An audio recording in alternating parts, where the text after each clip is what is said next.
Okay, so we're going to try this again. We are dealing with some terrific technical difficulties, but I hope that you guys are able to see this pop up and to join us once more as me and Chelsea try to do this Facebook Live, talk about Gaylord and some interesting things. Thank you, Leslie, for hopping back on. Some interesting things that took place there in her life, and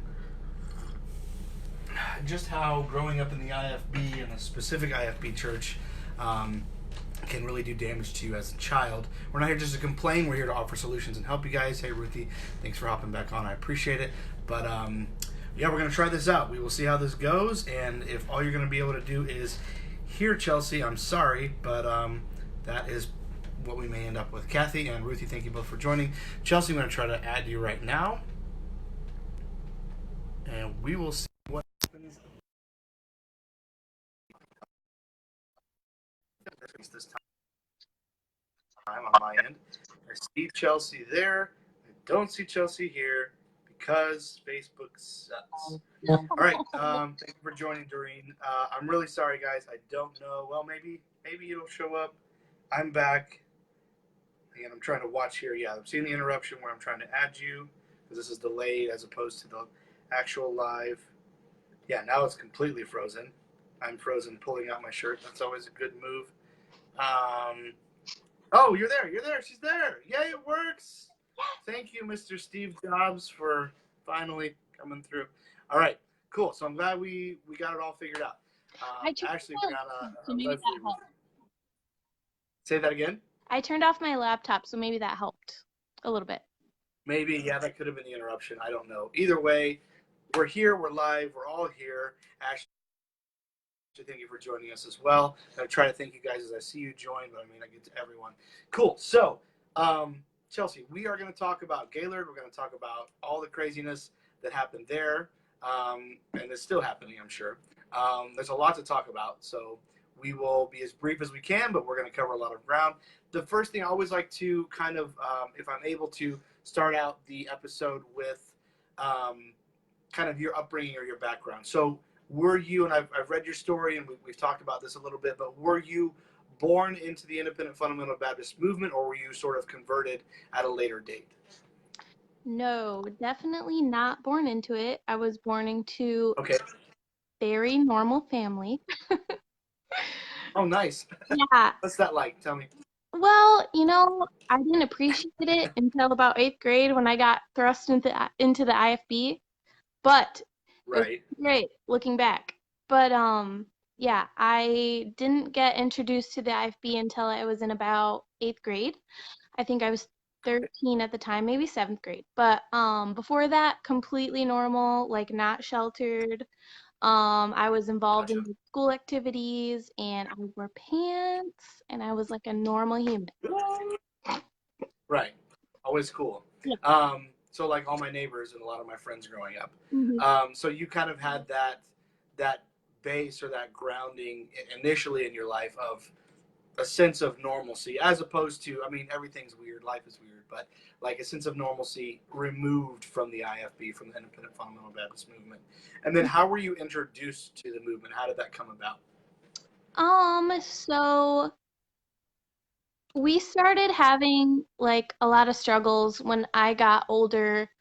It's Okay. really hard to be a single mom, and my Yeah. mom kind of like got to that peak of like struggle. And so she was like Gotcha. looking for something because like my brother had started to get into trouble with like the Okay. police and things. Nice. So, it was a complicated time and she was super vulnerable. So, Yeah. the first time that a person from Grace Baptist Church came to our house, we thought she was a total whack job because we were just playing outside and she pulled up in like her Jesus van with like all of her kids that had like Jesus t-shirts on, and they were like, Yes. "You're I love it. literally going to hell." And she was just like, "Bruh, I'm just trying to like sun on my lawn chair." And Right. Right. so the first experience with it was we thought they were weird.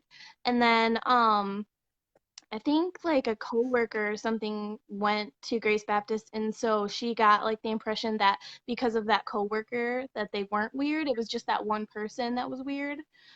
So Oh, right. Yeah, there was an outlier. yeah. So we went there, I think a couple times, and I remember like having to wear a dress and like being annoyed about it. And then, yeah. And then it becoming my That's great. life. So, Right, right. And so that transition is something that's interesting to talk about, and it's honestly not something that I've had the chance. Real quick, there's a couple more people who have joined. Jessica Page, I see my pops is in here. Jesse Valdez, thank you guys for joining. I appreciate it. So we, what up? So we haven't. It's not often that I have someone on that had kind of that. And I know this was a while ago. I'm not calling you old. I'm the old one here. But like I know it was a while ago that transition happened from normal, real life pants wearing public school to full on IFB, full throttle. But can you talk to that just a little bit as far as the the transition process? Of course, obviously in the beginning, it's these people are weird as shit. Like I don't know. Oh, guys, by the way, I should have said already this. I don't know if you can tell from the title WTF. That stands for what the fudge. So like we will be doing some cursing, or I will be doing some cursing on this live episode. So if you got kids, or if you're not a fan, if you're not a fan of it, totally understand. But just fair warning. Now that I've already cursed twice. So what a little bit maybe can you expand on that for me a little bit as far as what maybe if you can remember, if you can call to remembrance kind of something. Obviously the skirt, the dress code is the big one, but was there anything else as far as like getting involved in the church ministries or just the church service?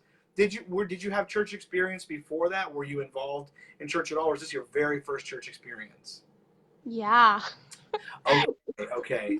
But, So there wouldn't have been probably that many things that stood out as weird because you hadn't been to church before. Would that be correct? right, because I want to preface my story with that I was a Yes. very innocent child and very willing to like follow whatever authority told me to do. So like Right. my mom thought that this was a good thing for our family, so I did too. So I immediately, like I feel like I was immediately converted, even though there was like things Yeah. that popped out to me that were like very strange. Um Right.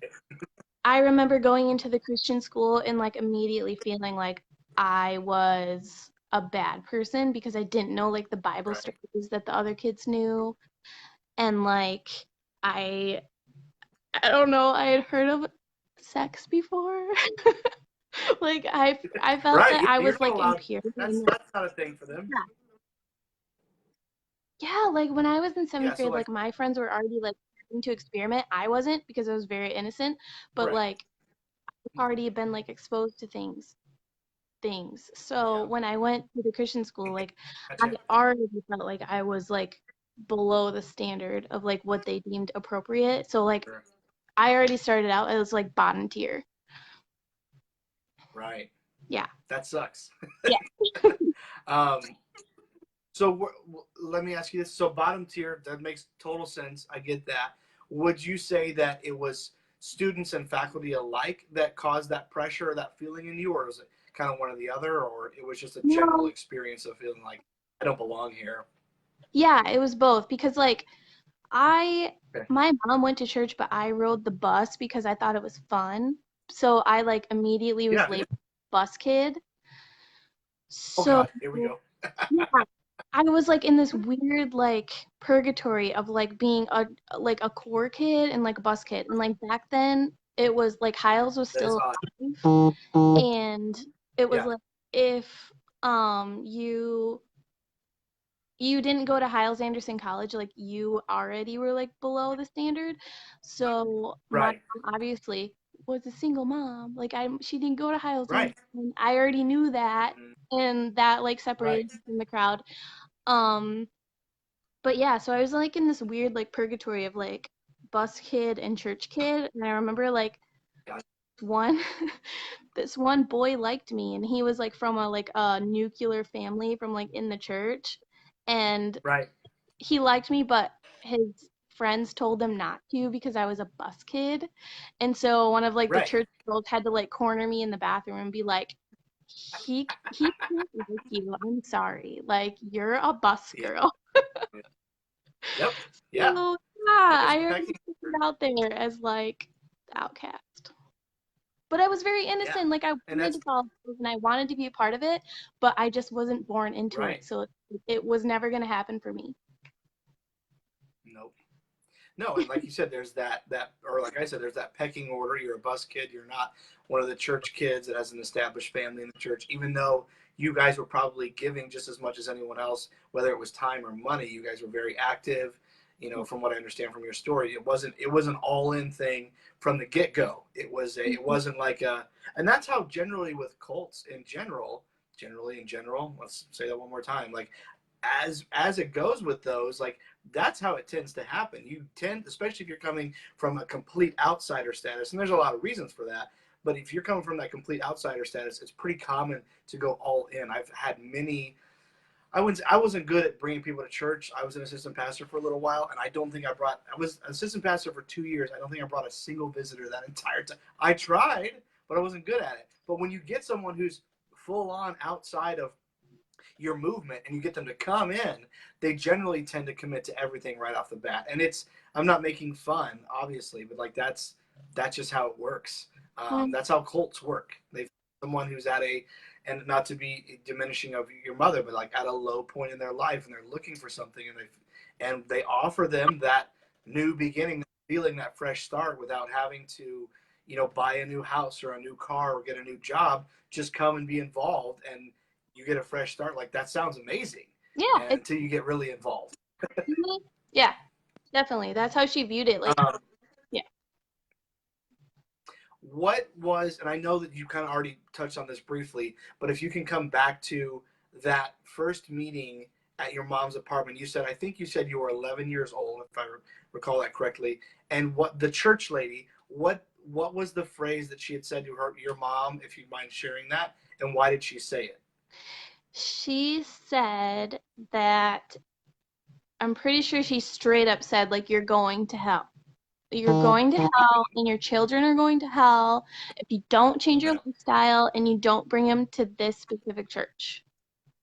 Like yeah. verbatim. The boldness, just of those of us that have been in or familiar with that movement. It's just wild that when I look back on, we call it soul winning. Jehovah's Witnesses call it preaching, door to door visitation. There's a lot of different names for it, but knocking on people's doors and doing what we would call confrontational soul winning is, now looking back, is just mind blowing to me. I can't believe I have the gall to knock on people's front doors on Saturday when they're trying to enjoy their time off and their cartoons and their cereal on Saturday morning. And here I am saying, if you died today, do you know for sure that you go to heaven? I don't want to think about any of that at all. I So it's just wild to me that was, say that again. Right, and like I advocate for things now that are totally worthwhile, not involved with a Yes. call, and I would never Mm-hmm. go door to door. Like, Right, exactly. fuck. I don't need to proselytize. Yeah, exactly. Yeah, things that you've either experienced or you can look at them objectively and say, no, this is really beneficial. And I've seen your posts, like beneficial to the environment, beneficial to humanity. But like, yeah, I'm not knocking on your door to tell you that. I'll go demonstrate, or I'll go, I'll do some research, or I'll post something. But I'm not going to interrupt your day No, and knock on the door of your home for this. It's not that big a deal. no. Well, I shouldn't say not that big a deal, but it's not worth that stress. Let me read a couple comments. We got a couple people Yeah, dropping comments. Sorry. Go the ahead. Go ahead. empiric proof is not there. Like the burden of proof, like they're supposed to prove to Yeah, you, like their religion is legit, and they can't even do that. But they're like going door to door. It's fanatical. Like I can't, I, it's I nuts. can't fathom. I'm with you. Brianna said, poor bus kids. I felt the same way. Um, yeah, bus kid. Okay. I'm not going to read that exactly, but I get it. It's like royalty. You weren't born royal. Me neither. Single moms club. Good stuff. Kids with single moms were less than. Yeah, I was raised in IFB and still felt like an outcast for that reason. So a lot of people just, agreeing with you there. Hell equals abusive childhood scare tactic. Exactly. I agree with that statement as well. So that was your very first, Jessica, thanks for joining. Your very first kind of introduction was, hey, you guys, if you don't change, you're going to hell. So you don't want to go to hell for sure, but you also don't want to be involved in this cult, but you don't know it's a cult, but here we go down this path. So how, I mean, I'm going to ask this the right way. You did end up going to not just the church, but the Christian school at one point, correct? Yeah. And then around what grade was it that you started attending the school? Um, so we started like visiting services when I was 12 in 7th grade, and it was like Christmas time. And then by that fall of 8th grade, we were like full-fledged, like I was in the Christian school. Gotcha. So Yeah. about a year later, within a year or two. Yeah. Gotcha. And I mean, the transition to just being a bus kid in the church is enough as it is, just trying to wrap your head around that. But then the Christian school on another level, I can only imagine the kind of, and I'm not trying to be unkind to the kids that you attended school with, because even if they were unkind to you, I would assume it was probably because of whatever predisposition that their parents or the pastor there put on them. Again, you're still responsible for your own everything you say and do, but when you have leadership influence telling you something's a certain way, you're going to go with what they say. But Yeah. again, same question, I guess. Sorry, go ahead. No, I was just agreeing. Yes, for sure. Yeah. So, so the same question then I would apply there. What was the Christian school? Would you say? Because I would think this is what I would think. I would think once you started being in the Christian, attending the Christian school, it might have gotten better as far as acceptance. Was it the same? Was it better? Was it worse? What are your thoughts on that? Um, I guess in my like innocent mind, I thought it would be better. Right. Being on like the outskirts and being a bus kid and feeling like I wanted to be in like that core group of kids that like Right. knew the Bible stories and knew everything to say and like I don't know. It just felt so unattainable to me that like in my Yeah. young mind like I just wanted to be that and that was my goal. And when Gotcha. I joined the Christian school, that did not happen. And I felt like Oh, it wow. was because of me, like my Okay. spirituality as a 13-year-old, like I wasn't doing something right. You weren't spiritual. Yeah. And so I Gotcha. feel like that was my biggest hang up um as a student like transitioning from public school into that that specific Christian school. Like Yeah. nothing was ever enough. And that's how I felt up until I left. It never went away. Wow. And but you went from junior high, high school, college, like you went through the whole gamut and never, you're saying that never once during that time did you ever feel like, okay, you know what? Not like I'm better than anyone, but like I've reached a certain level, like it's going to be okay. You were always trying to catch up and you never could. Am I understanding that right? Yeah, and I always like attributed it to like my spirituality and like Sure. my heart and like my iniquity. Like I always Right. like projected it back onto myself even though it was like a plane that I could never attain. So looking back on it, it was Right. like, why were you so hard on yourself? You could have never. But like at the time I was like it's totally all me. Like it's on me. Everything. Like I'm Yeah. not spiritual enough. Like these kids just have been taught to like be best friends with Jesus and I just can't like attain that level of spirituality. And was it kind of would you say it was a devotional kind of thing? Like I need to read my Bible and pray more, or were you doing all those things and you still felt like I'm still not there? I'm not accusing you of not reading your Bible enough. Let me make that clear. No, I I'm definitely just did like when I curious. was in the call, I definitely did those things. Like I said, I was a very Yeah, like innocent and obedient child. Like I wanted to please whoever was telling me like these things you need to do. And I was right. like, one of those kids that like would I'm not a morning person, but I would like make myself like crack Same. it open and like look at one verse with like Yeah. one eye and be like, see, I did the I love thing. I'm it. still getting in trouble every You're right. fucking day. Right.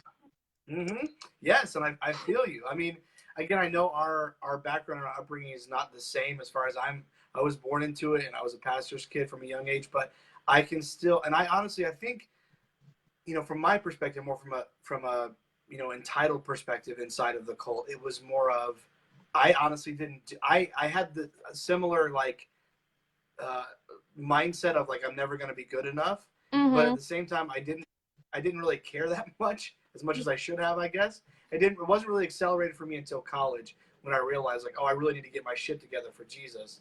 That was when it really hit me. But like junior high, high school, it didn't really hit me as much. So that's interesting, to have that perspective that for you it was from day one, I'm not good enough. And God, I can't imagine, and I'm not trying to talk down at all. I'm just saying like growing up with that mindset day in and day out, that's extremely harmful. Yeah, Um, it's traumatic. let me get to, Yeah. yes, exactly. Let me see a couple more comments. My brother says to say, hi, Andrew. I'm saying hi to you. I know you've been here. Hello. Hey, Brianna said hi to you. Everyone's saying hi to you. All Hi. right. Wendy, thank you for joining. Appreciate you having you with us here. Leah, thanks for joining as well. So, that is again very traumatic and very frustrating. Having that kind of you can't get away from that. It's at home, it's at school, it's at church, and that's one thing I definitely want to speak to just briefly is when you're that involved in the IFB, when you're not just when you don't have the public school outlet, you're not away from it for that amount of time. You're not away from it at home. You're not away from it at school, and certainly not at church or in the church ministries that you work in. So it encapsulates your entire life, and when your entire life is encapsulated, there's not really a way to look at anything objectively. Would you agree with that? No, not at all. You're in like a Like really, you can't. There's really small, narrow, like little bubble world. yes, that's exactly what it is. And and I'm not saying you. I'm saying me too. We're the weirdos, and it's funny to me that we would always. I remember hearing so many sermon illustrations and things of that nature where they saw my testimony and they wanted to ask me what was different about me, and I told them about Jesus. No, they saw that your clothes were weird and that you don't talk like a normal person and that you're always at church, and those are things that we all were taught to be proud of, the weird Right. dress code and is all of that. Right. And I so totally so like for bought into all of it. 100%. yeah. So if people say that like I was rebellious and the whole time and that's why like the IFB fundamentals didn't stick with me. No, I was like hardcore. I believed it. Everything. Yeah. Yeah, and I mean, again, when you buy into it, that's it. There's really no getting out unless you want to lose connections with family and friends. That's the only way you get out, or get in. Really, when you get in, you cut those ties, and then when you get out, you're going to try to have them again. And either those people don't want anything to do with you, or if you got them to join, either way, you're fucked. Yeah. And Teresa said, "IFCers, it is what it is. Love, love, love to get their hands on the children of single women." Yes, I agree 100%. That I think that's very true, Teresa. Yeah. Um, so something I read through your story, and I wanted to refresh on it a little bit today, and we talked about this ahead of time, but this was something that intrigued me. It's sad, but it intrigued me, and I wanted to see if you could speak to a little bit as far as the work that your mom was doing at the church. If I read your, and correct me if I'm wrong, but if I read your story correctly, I think she was kind of talked into leaving the workforce and then going to work at the church for little to no pay. And again, if that's a subject we'd rather steer away from, I'm completely fine with that. But I wanted to see if you could speak to that No. a little bit. Yeah. Let's talk about that. Okay, cool. I'm curious.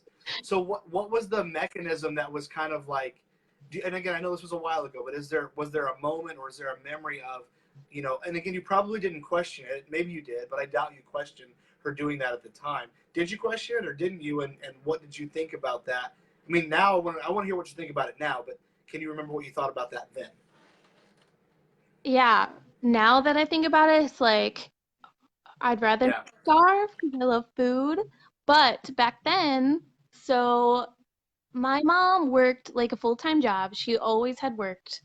She was a very successful person in, I'd say, like just the work, just like the average workforce. Like she took care of her kids. We had a really Right. nice townhouse.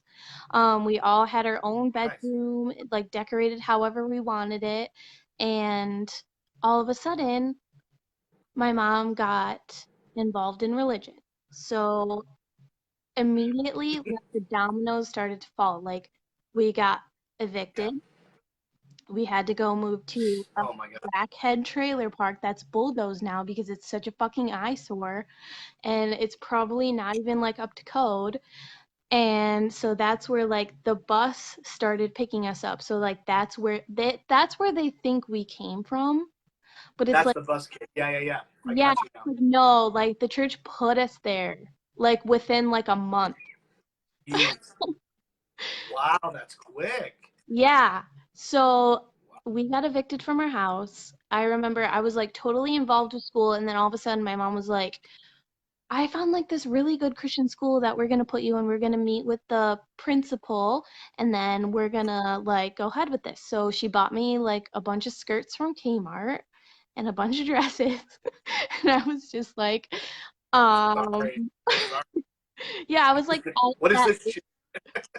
I was like at that age where like I wanted to be a teenager and like not dress like a little girl anymore. Oh, And then like this put me oh like no. 5 years backwards. Way back. Yeah, big So time.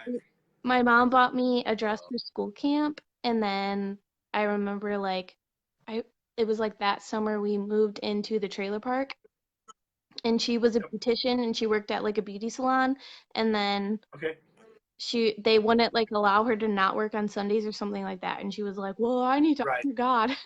And then she Oh, yeah, so Pastor Jenkins like counseled her, and then it was also in the preaching like where Pastor Jenkins was very adamant on preaching on tithing.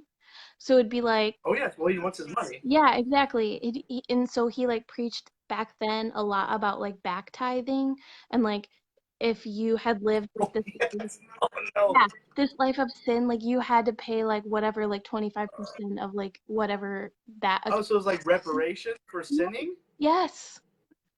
What? Did he have reference? Do you remember? Did he have references for that? Yes. So Oh my God, So when this we guy. first started in the Christian school, when we first moved into that trailer park, my mom won a contest at her work for $3,500. And so, like, we literally had our electricity shut off and we didn't have food. And she took this Jeez. money and put it in the offering plate because she believed that she would get it back tenfold. Like, that's how Oh my God. devout we were. And Oh. I don't want to make my mom sound like she's a fucking loony, but Right. she's a victim of domestic violence too. And she was in a Sure. Okay. very vulnerable point in her life where she had two young kids and she didn't really know where to turn to as a single mom. And it's like Right. she thought she found a place that was going to help her. Safe place. Yeah. Yeah, and they gave her advice that was completely whack. And it was all about like giving every cent you had. And there would be like people in the church that would be going out to dinner after like Wednesday night service. And my mom would grab wads of cash out of her purse and put it in the offering plate. And we would go home and Uh, so yeah. oh my God, that's terrible. So sorry. Wow. I didn't realize it was that much.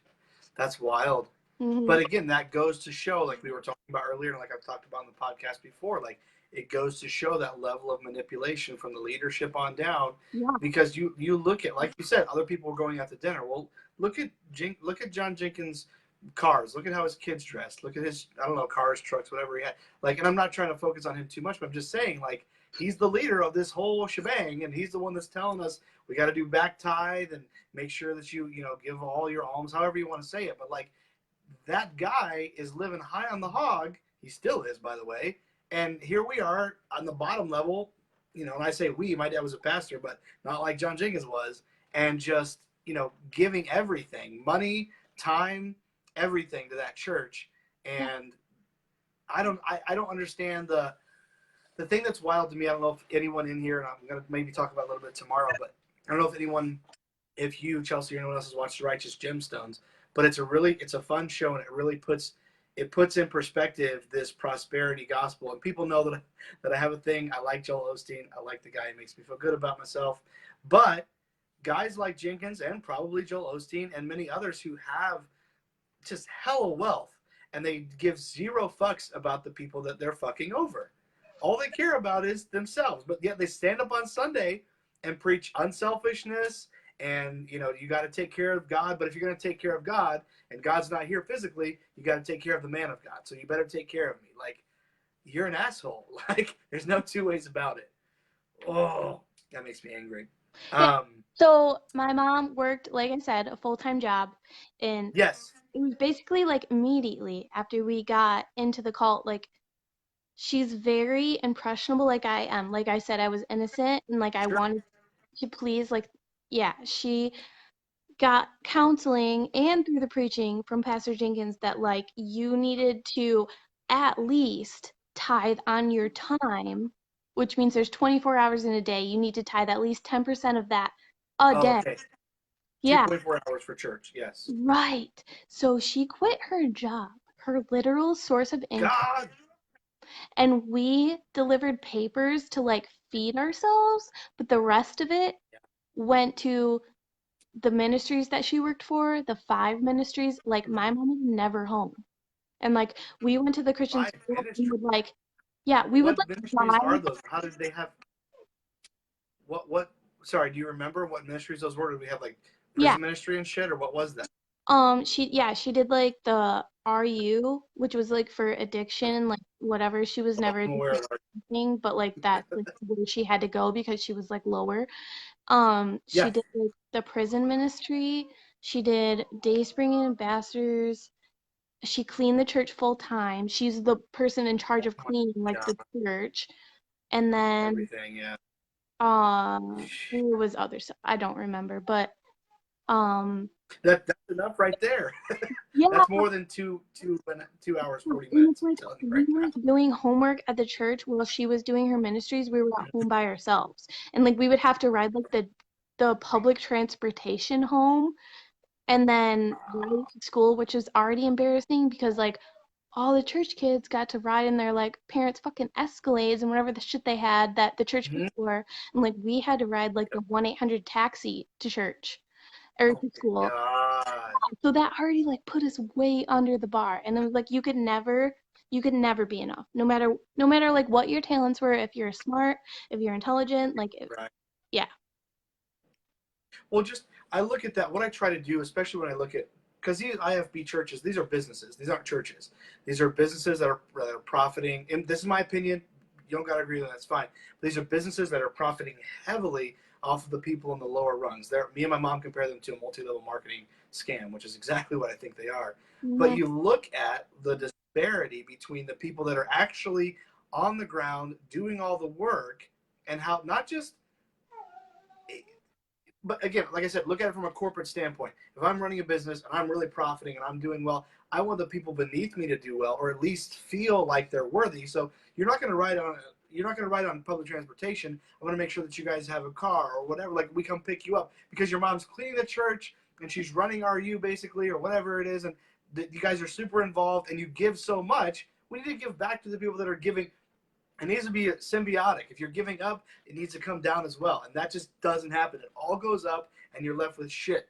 yeah, It's ridiculous. So you take it because you Jenkins, fucking deserve it. yeah.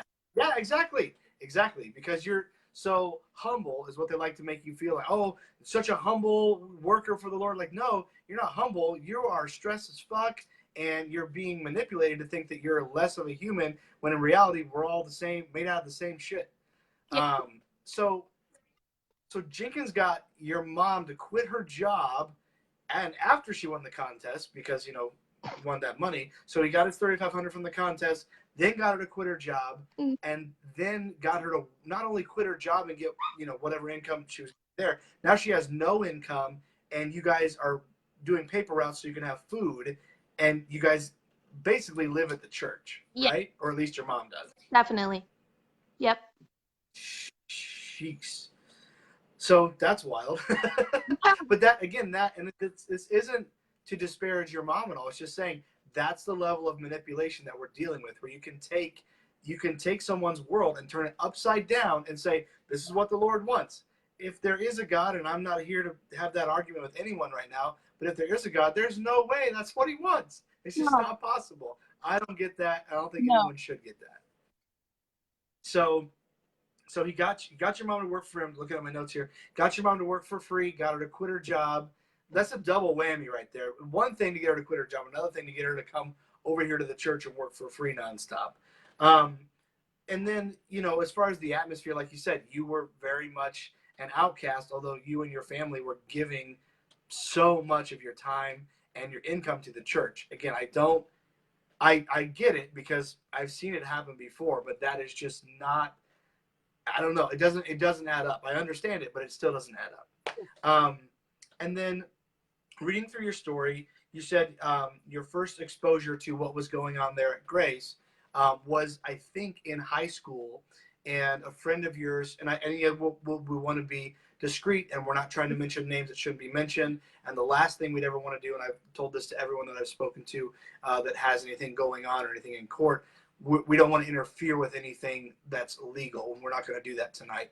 But we do want to talk about your personal experiences and kind of have a running commentary on that. So with whatever level you're allowed to share, and at least what I'm reading, what I read in your story, so a friend of yours came to you with some information about some sexual misconduct from a staff member at Grace Baptist Christian School. Can you talk to that a little bit, or are you comfortable with that? Yeah, definitely. So Okay. when the blind eye movement first came out, like we had a certain selection of Yeah. stories that like were like the major headliners. And like this one Okay. should have been with that, but the victim, and I respect this, was not comfortable.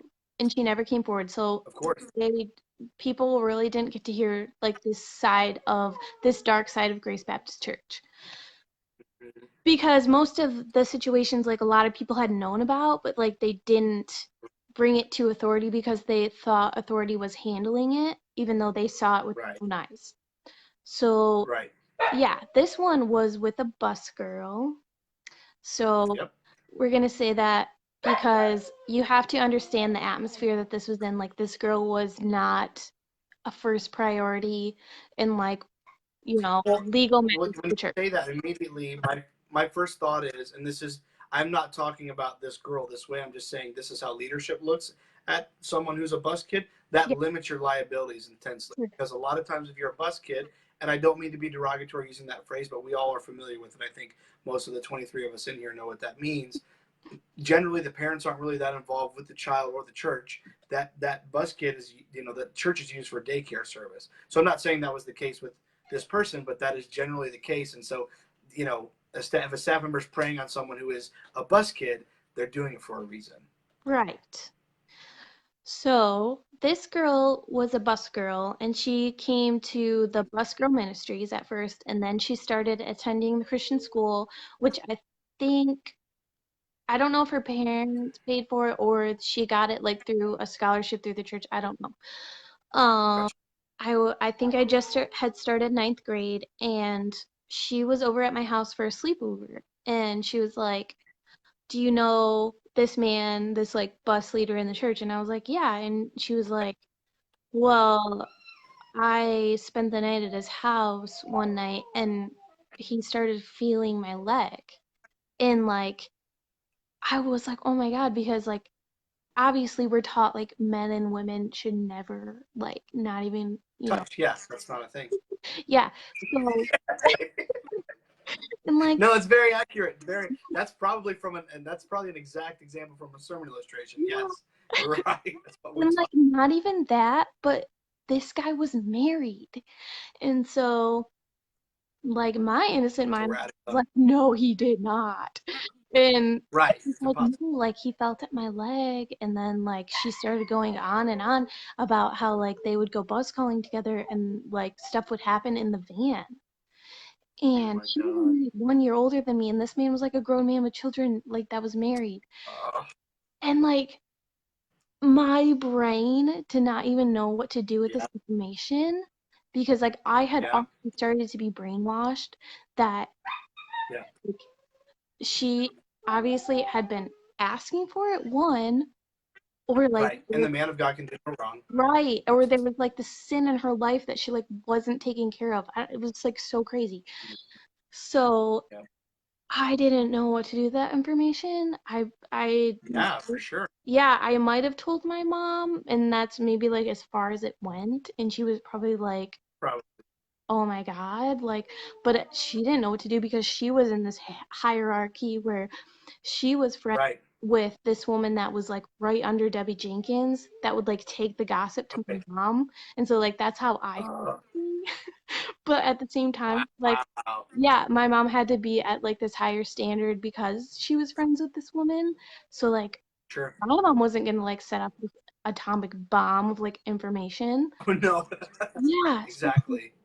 I don't know. I don't remember like who all found out about that. I remember talking about it at school and being like, bruh, my friend got, That's wild. yeah, like this is like straight up rape because like I was taught that. Yeah. But Right. Yeah, before you got to Christian school, you got an actual sex ed class. and Exactly. that's one big reason why they didn't want people like me in the Christian school is because like I had Mhm. had that education. But Right.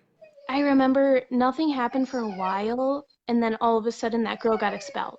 And like I didn't understand why because I never got to hear the story, but all of a sudden she was like gone. Like she was crying in the That's it. hallway and then she Gone. was gone. And then you've never seen her again. Hmm. And that's how it goes. And we'll talk about it a little bit more later on. And I'm going to get to some comments here. Just read through those. I don't want us to get too deep in these comments, and then we got to catch up. But like that's definitely, the way the girls are treated.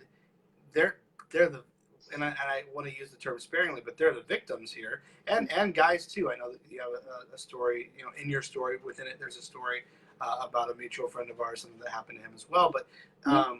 the, the victims are always treated as they're the ones that did wrong, and the only reason why they're treated that way, in my opinion, is because they're not part of the church hierarchy, generally speaking, or they're not a guy, and that means that they're in the wrong, which is just so upside down and backwards. It's even hard to comprehend. Yeah. Let me see. I want to get to these comments. Brianna says she thought you were the naughty one, but it was SpongeBob and Hello Kitty stuff that you had. How dare you? Was that a big thing? I want to break that off for a moment. Was that a big thing as far as current TV or movies? Those were kind of frowned upon, or was that a little more lax? No, it was frowned upon. So I Okay. came from a situation where I was allowed to pursue my personal interests. So like I didn't Right. think it was bad to like SpongeBob and like Happy Bunny and like things that were Right. connected to my generation. But like apparently Right. like everyone thought I was really bad and I didn't realize until I like love. now. Because I thought it was good Yeah. because Yeah. I Now you know you're bad. followed the rules. Right. Right. But Yeah. your backpack tells people you're bad. I get it. Mhm. It's all about appearance. That's the IFB though. It's all about appearance. It is literally 0% about what's underneath and 100% about what you paint on. That's it. Yeah. That's the bottom line with it. Teresa said, when I started standing up to the leadership, oh my goodness, I became the topic of messages. Yeah, I bet. But my name was never used. My friends that stayed were told not to speak to me. Yeah. When who who the he double hockey sticks do these men of God think they are? They think they're God, honestly. God collects, yeah, like God collects interest. Exactly. Let's see.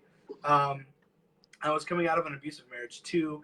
Teresa says I didn't have hardly any money, and it was the one I was the one putting $100, yeah, in the offering plate for the man of God for Christmas. Yep, we've all been there. Wish some certain pastors could hear this. Not saying any names. I'm with you. Evan says, "RU is such a fake recovery program. So sorry your mom got caught up in that." That's a whole nother episode. Reformers Unanimous. I have a friend who actually her parents allowed her to be kidnapped by RU people and then transported to the Rockford facility, and she didn't have her phone. Like they took everything away. She ended up escaping from it. It's a wild story, but it's all true. Evan says absolutely business that only operates to make more money, and they have free or cheap labor. Exactly. Sarah said churches that function the way you described rule through mind control, yes, and manipulation, and leave shattered lives in their wake. Absolutely. Oh, and then Sarah also said the 6-inch rule. That's what you were doing right there. The 6-inch rule. At Hiles Anderson, we'll talk about we'll talk about college in a little bit, but at Hiles Anderson we had benches with separators in them. So you would have a bench and you'd have something in the there was like a rail in the middle so that you couldn't saddle up too close to the other person. Hilarious. Did you guys have those at Grace or no? Did you have something similar or that just I mean, there was a 6 intro, I'm sure, but what was that like? We had the dating log, which is infamous now. Yeah, Yeah, even I want to hear about yeah, like even friends who were like I have a friend named Seth that I've been friends with since ninth grade. He had to sign the dating log to Right. sit next to me in chapel to be friends. Like, I can't do it. That's terrific. I love it. Yeah. It's such a joke. Um, uh, Brown says she's sorry you carried that. Feels so bad that she wasn't brave enough to tell someone and still didn't help. The Bible should, let's see, the Bible should be able to fit. Yes, the Bible should be able to fit between you. Yes, that's a good one. If you can't fit the Bible between you, then you're too close. Um, let's see. Yeah, and then Sarah says they carried some big Bibles too. I love it. Yes, I have one of those ginormous Bibles. Anyways, Me all too. right. So back on track. I apologize, but I do want to. I love doing these lives, and a big part of them is having a good conversation with people that are commenting. So I want to make sure we make room for that. So and I don't. Again, I'm going to let you bring up names. I don't have a problem with any names, but I want to be careful and cautious and do the right thing here. So in your story, there's something that you had talked about, and I'm just going to let you tell whatever portions of the story you're comfortable with.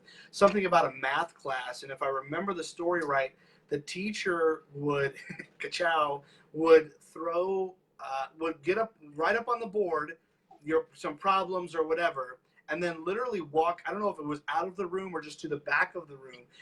Are you comfortable with walking us through that scenario and drop a name if you're so inclined? That's Not Your Mother's Podcast has no problem with that, but we want to make sure we're assisting victims and telling the story as it should be told. Yes. So Mike Willand, if you've ever heard of him, he went to fucking prison for Okay. child. Okay. I have. He He was what now? Say that last part again. he went to prison for raping a child. Mike Welland. Okay. So he was my Good. teacher in ninth grade, and this was the second year that I was in the Christian school. So I was like still super impressionable and like really wanted to follow the rules and like whatever they told to do, Sure. I was totally okay with. So I Yeah. had always been bad at math. And so we had our math class out in what was called the modular, which was like a Oh yes. trailer behind the church. Mm-hmm. And it was with a guy named Mike Willand who had like just come to the church with his wife. And Okay. he was like nice at first, but then he started getting like super I don't know, he was like super rude, but he was also like really preferential with like who in the class like he helped with math He had problems. favorites. That's how it started. And then like I remember being super confused and like raising my hand and being like, I don't get this one. And he'd like literally like whack the board and be like, I have went over this and you just didn't pay attention. And I was like, okay. And then he would like, yeah, he would like pick the girls in the class that like he wanted to come to his office and then they would follow him to his office. And So I, that was during class, though. yeah, yes. He wouldn't teach class. Like he would So take the them, teacher yeah. Mm-hmm. He would take them to makes no his sense. office, which was in the modular, and not teach the rest of class. Like he literally be up there for like 5 minutes and like scare the students into not questioning him. And then he Right. took the students into his office and shut the door. So And I think if I remember your story right, you said that when like people kind of started catching on to this trend, at least students in the class, and you guys or some of them would kind of like when he would start to do his intro or whatever, like try to get in as many questions as they could because they knew he was abscond to the back of the classroom and close the door. Was it a door he was closing to an office back there, or what was that? yeah, it was a door that closed into his office. Wow. Yeah. So That's the rest crazy. of us would be like outside of the door being like, we were too scared to talk to each other, but also Yeah. at the same time, like we were too scared to like go and knock on the door and be like, I don't know what to do. Like this is class time and I am lost. But that to me, what that highlights for a lot of people that are watching here and may watch later, what I think that really highlights for a lot of us is not just the level of narcissism that these guys possess, because he Right. wouldn't think twice about what he was doing. This wasn't for him, this wasn't out of the ordinary or immoral or unethical. This was just what he wanted to do, so he did it. I think it highlights that, but it also highlights, and you said the word already, brainwashing. It highlights the level of brainwashing that we went through as children, as young adults, to where maybe we would have a second thought about something like that, or maybe we would, in our, at least just inside our head, think maybe something's not right, but that's the man of God, or that's the authority figure, and I cannot question them no matter what.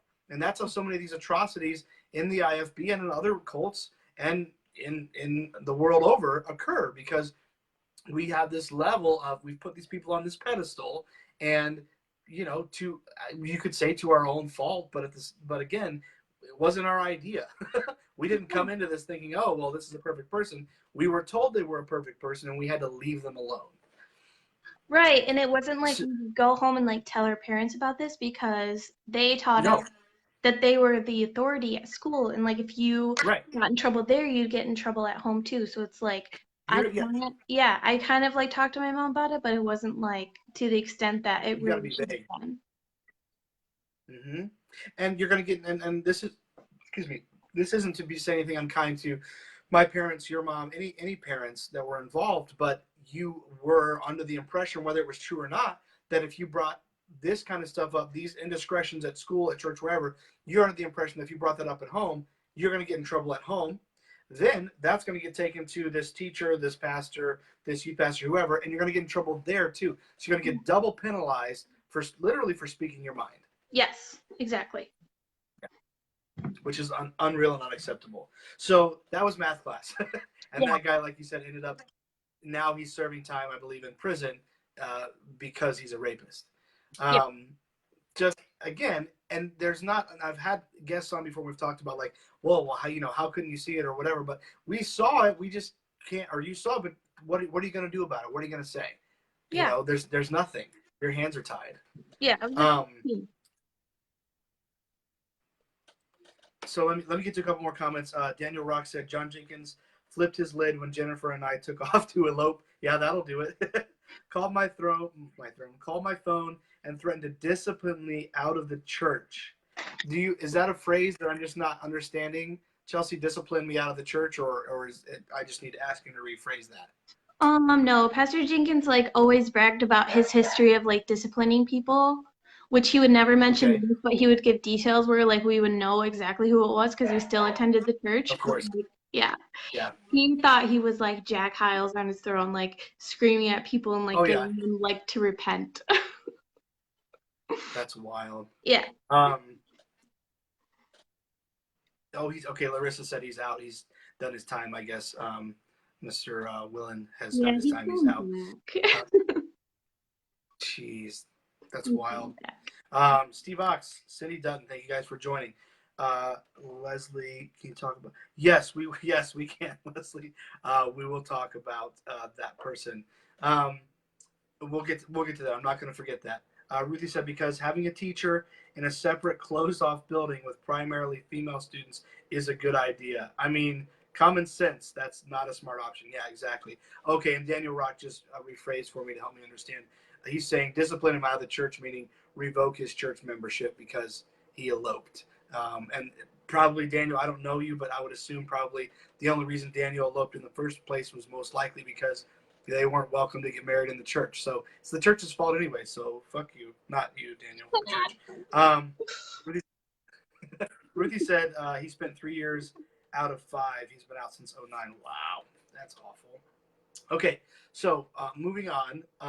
How are girls who are preyed upon in the IFB? So let just to speak to that a little bit more, and I don't want to focus on it too much, but girls are, it's not always girls, but it is guys sometimes, but girls that are preyed upon in the IFB, and then it comes out, right? Like it was a teacher, it was a pastor, youth pastor, whoever it was, someone in leadership. And in some cases there was it happened at a church in Arizona. I can't remember the pastor's name, but there was a bus driver. Like it's all kinds of these perverts that end up in these churches, and they're there because it's easy access to children and young adults who, think that they're doing the right thing, or think that because they're an authority figure, they got to keep their mouths shut. But how, after the fact, because you were here for this, you've seen this happen in this church, in Grace Baptist Church, Mm-hmm. how are the women, how are the girls, the young ladies treated after everything? And like you said, the one just disappeared. She was crying in the hall, and you never saw her again. Yeah. And what would you say is kind of the general consensus about a woman, a girl that happens to? The man, of course, is generally shuffled off, as your story told. But like, what happens to the girl? How are they treated? How are they viewed? So when I tell the story, like you have to people watching have to keep in mind like these are high school Yes. students, Yes. and what happened to them is fucking savage. Like they got raped by teachers, and we were taught that they were the problem. And so, Not the teachers, right, the victims. exactly. Yeah. So after the one thing that happened with my friend that disappeared, the next one Yep. that I remember was Willen's victim, who she Yep. came out publicly, Ruthie, good friend of mine. We were Yep. friends in high school, Yes. and I specifically remember when this came out because I had always seen her because Willen lived kitty corner from me. I could see his house from my house. Oh. Yeah, and I would always see Ruthie riding to his house on her bike. And even I, as the brainwashed like child that I was, I thought that it was weird. And like I would talk to like people about it in my life and be like, why is she always riding to his house? And like nobody Yeah. seemed to want to like dig any deeper. So she ended up going to Washington to see him and his family and babysit. Like I remember the whole thing. And then she came back Yeah. and there was like this whole thing like she did something really bad and like we're not Right. It supposed was all on her. to associate with her.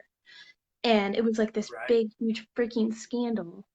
And I just remember being like super confused because like we're taught not to like listen to our hearts and minds because they're desperately Yeah. wicked, but like it's telling me like Right. Right. yeah, like my friend Yeah. got freaking Ridiculous. taken advantage of by a teacher, but I'm supposed to view it as she's the problem, and He's the center. Yeah. it was just so confusing. And like that I like dealt with that for Yeah. years and years. And then so like when the whole blind eye movement came out, like I remember messaging her and be like I'm so sorry about what happened in the past and like I am not a part of that crowd. Like I had to make my case and be like I am so freaking sorry. And like That's I had awesome. to take that responsibility on myself even though like I to the core of me did not feel that way at all. Right. And Yes. same thing with the other girls that got victimed. Like the other girl that got victimed, I was older, so like I was able to write a letter to that teacher and be like, "Fuck off." But at the same Yeah, I time, remember it that was in your like, story. yeah, like I couldn't tell my parents about it. I couldn't talk to anybody about it. Like I felt like I was being rebellious, even though I was like standing up for my Yeah. friend. Yeah. Right. So it was crazy You're times. not allowed to Hmm. do that. So, oh, and then my mom commented that the bus driver was Kevin Calling's church in Arizona. That's right. Flagstaff, I think, or somewhere around there. Yeah, and he was in Joshua, our thanks for church joining us. when we So, were a name was, 20. say that again? He was in the church me and you were both in at the same time in California. Who was that bus driver? Yeah, What? he was That's there at the crazy. I same did time. not know that. Um, sheesh. Um, okay, so then someone else dropped another name that I'd like for you to, at least, if you're comfortable with it, speak to your interaction with this person, and that and that name has some disdain here at this podcast. But Kendall Dufort, did you have any run-ins or any dealings with him? Or yeah, the icky face, I see it. Tiffany, thanks for joining us. So do you have anything? Again, I wasn't there. I don't know anything. I just Hmm. know what my guests have to say. Yeah, so Kendall Dufour likes to sue people, but like, sorry, Kendall, this is Yeah. the truth. And this is from my own experience, and this is exactly what happened. So Hmm. Kendall Dufour was always icky. Like Yeah. this didn't surprise me when this happened, but like one day randomly, one of the teachers on staff came over to me and my friend Emily, and he was like, Kendall Dufour, stay away from him. He got caught watching child pornography. He said that word for word. He literally said that. And he was like, stay away from him. This is an issue with the college. It's being dealt with the administration. And he looked like he had just seen a ghost, like he was pale. He was like Yeah, sweaty. yeah. And like he was like actively warning people like don't go around this person. So that's what I remember about that. Yeah. So allegedly, Yeah, that's what we're yeah, saying is that, someone came to you and said, this is what I believe to be true. That's wild. yep. And I don't know, you guys go ahead and feel free to hop in the comments. Someone had asked about him in the comments, and so I didn't want to leave that off. Okay, so then there's another name that was brought up, and that in your story. And again, if we want to speak to it, great. If not, no big deal. But what about the name Beckner? Does that ring a bell? And is that someone that you feel comfortable kind of discussing that? Um, Or yeah, I may have missed. ring the bell. Okay, no worries. So I missed it. But here was the main thing that I wanted to get to on that was, um, why would John Jenkins say that he knew? And I know you know why. We're going to talk about why, but I just want to pose this question to you. Why would John Jenkins say that he knew nothing of these incidents that occurred back in 0506, and that he didn't know anything about them until 2011? Why do you think he would say that? Um, Besides because covering his ass. yeah, because there is evidence from people who are willing to talk that they knew Yeah. about Ruthie Beckner and that he knew, but maybe the details around Beckner were like kind of sketchy, and so that he can like get away Okay. with lying about it, but he knew. Gotcha. Everyone knew. But So that's the thing. These guys, the top level, the John Jenkins, the Jack Hiles, Jack Scott, whoever else you want to throw in there. I don't care. Treber, Capacey, Chapel, all of them. yeah, They operate at these top levels. I'm not accusing any of these guys. Those last three or four, I'm not accusing them of anything. I'm just saying this is how they operate their church, their business, and they make a shitload of money. And they are the end all be all. They're autonomous. They want to be the master of all these things. But yeah. then when something comes up about one of their lower staff members that was into some shady shit or some awful shit or some shit that got them locked up, now they know nothing. Mhm. You can't have your cake fucking eat it too. I'm sorry. That shit pisses me off. Where Yeah. you want to be this blowhard pastor who's the shit and writes all these books and knows all this shit, but then when something comes up that's real life, that's negative, oh, I don't know, I don't know anything. No, man, like it doesn't work that way. You got to own it. Yeah. Exactly. And Pastor Jenkins knew about it because Pastor Jenkins knew Yes. everything and he was in control of everything. And even people on the lowest totem pole, like my parents, knew about it. And it Yeah. wasn't because I told them, it was because they fucking knew about it. It was obvious. Yep. And like, Yep. Beckner would go so far as like, I don't know if anyone's like ever talked about this, but like he would preach in church like as Yes. a guest speaker and like talk about like he would blast single moms and be like, you just need to like give your daughter up to somebody who fucking cares about her. What the fuck? Yeah. And people would like they would like be like, should I say That's a amen? double thing. And, like Yeah. yeah, it was the What? weirdest fucking thing ever. Trip. Yeah. That's so weird. Mhm. That's super weird. Everybody Let me say that again. everybody knew about it. Everybody. Well, it's called an open secret. Like First Baptist Church Hammond is full of open secrets. Not so much anymore because they're getting locked down and everything. But there's stuff about Dave Hiles. There's stuff about the McCurdy's. There's stuff about so many people that were a big deal. Jack Hiles himself.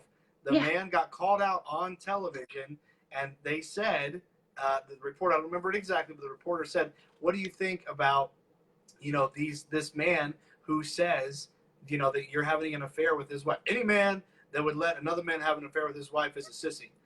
That's all Jack Hiles had to say about it. He didn't say I'm innocent. He didn't say I don't know what you're talking about. He said that guy's a sissy. Like, fuck you, man. Yeah, That's and not. people were like immediately like, fuck yeah, okay. Yeah, That makes sense. exactly. Fuck that. That mentality it's terrible. Yeah. The rats run to the cheese, Ruthie. Yes. My mom, I want to read this. What she said: actually, bus captains have been arrested in multiple IFB churches: Grass Lake, Michigan; Apache Junction, Arizona; Gaylord, Michigan; Fort Worth, Texas, etc. Jeez, I didn't know all that.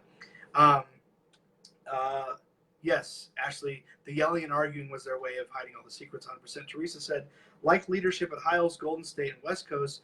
And oh yeah, Mike Zachary, that's a whole other thing. Someone needs to ask Brad Boroff. Oh, that's a good one, Teresa. We do need to cover that on here. We haven't. Someone needs to ask Brad Boroff why he left when Zachary did. Yeah, shame on these leaders, exactly, and leaders in quotation marks. Anyways, that's a whole other can of worms. And I'm not saying I don't want to get into it, just not at the moment. So I wanted to talk to you. I think here's was my impression because I went. So when I grew up as a high, this isn't about me. I know it's about you, but I want to kind of give a little bit of my dialogue about grace, just briefly. When I was sorry, go ahead. I was just agreeing. Yes. Okay. I don't want to talk over you. I feel bad when I do that. It's easy to do on these live feeds. So when I was in high school, I went to Arnold Baptist Tabernacle Academy. The pastor was James Beller, rest in peace. And him and Jenkins, I think, were fairly close. But what was odd for me was that the standards that we had there in Arnold, Missouri, and that were kept at Hiles Anderson weren't exact.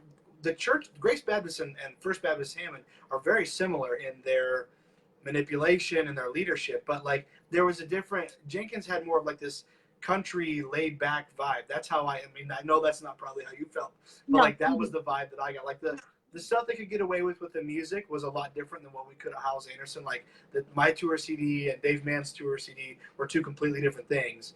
And my buddy Jeremy Beller went there. I think he graduated. I love Jeremy to death. I always love Jeremy. And it was just different. It was just odd to me. When I'm I don't know how to say this the right way, but as this stuff is coming out, I'm seeing your stories, I'm seeing the Blind Eye Movement original group, and I'm seeing all these things. I'm realizing that it was all just a cover up, like First Baptist Hammond was, Hiles Anderson was, all this nice, pretty stuff on the outside. But I was initially very surprised to hear all this because I had the impression that Jenkins was more like laid back and chill. But the guy wasn't. He was and is, and now he's at a different church. So they've already shuffled him off somewhere else. He's a monster. It's wild to me. And Yeah. what? So yeah, Anyways, he always claimed that he was like from the mountains of Kentucky or whatever, and that yeah, exactly. And like I'm pretty sure he was raised in Michigan, but yeah, he always claimed like that whole bluegrass thing. yes. But what got me, the other thing that got me was the stringency with which discipline, that, like you said, discipline was one of his big things. And like, you want to have this country hillbilly vibe and all your music has fucking guitars in it and shit, good for you. But like the punishment that the church, and you talked about this in your story a little bit, if you could speak to a little bit more, can you tell us a little bit more about the punishment, corporal, spanking and otherwise, that the church, college, and school promoted and how that affected you as a child, at least your comfort level of speaking about that? Yeah, so my mom didn't have this type of discipline style before we were in the cult. She was very balanced, Right. and like obviously if we did something wrong we got in trouble, but we didn't enter the cult until I was like 12 or 13. And that's when like the corporal punishment started. So that's like a really weird age to like start getting spanked. Yeah, that's super awkward. Yeah, Yeah. by your mom. But like she was just trying to follow the rules, and like she thought that that was like, Exactly. yeah, she like She very thought she was doing the literally, right thing. yeah, she was just like, I want to obey this because it's gonna make my life better. So yeah, it was a super weird age to like start getting like spanked with a spoon, like a paddle. let's go through a list. I'm not trying to be weird and nasty, but like, Yeah, I love my parents, and this is not against them, but spoons, belts, sticks. Actually, I had my this wasn't even my parents, my Meemaw, my mom's mom. She was with us when we were living in Ober, and we were living in the boonies. It was great, and she told me to go out and get a stick to to beat me with, to spank me with, and I got the bitches like the little tiny thing. And I was like, here you go, good luck. she didn't find humor in that. She went and got her own. But like what like I don't know if you want to share that, but like that for me it wasn't. I don't think my parents were at the place where it was whatever was close they picked up and grabbed and beat me with. But definitely, I don't think a shoe ever. But like definitely, sticks from the yard, my own sticks, and then spoons and belts for sure. I remember, and hand of course as well. But yeah, good times getting that punch. I think you probably beat me, but the last time I got spanked, I was 18 years old. I remember that very well. Yeah, me too. I remember what it was for. That was the last time I got spanked. Yeah. So like if Pastor Jenkins would have told my mom to like go out in the yard and grab a switch to spank me with, she would have because she like was super obedient. But Yep.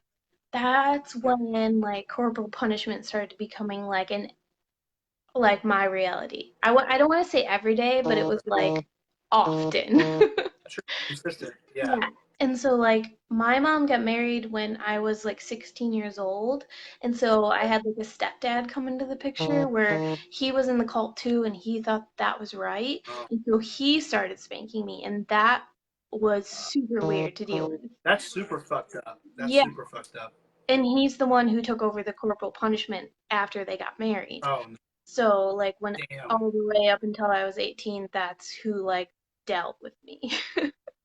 That can rearrange some shit in your brain for sure. Yeah. It was weird. Damn. Yeah, super weird. We're getting a bunch. I want to read these. We're getting a bunch of spanking comments, so I want to read them. Daniel Rock. Yeah. Do you remember this? I feel like I vaguely remember this. Daniel Rock says Jenkins says he was in a biker gang or something. Yeah. I feel like that sounds like part of his testimony, right?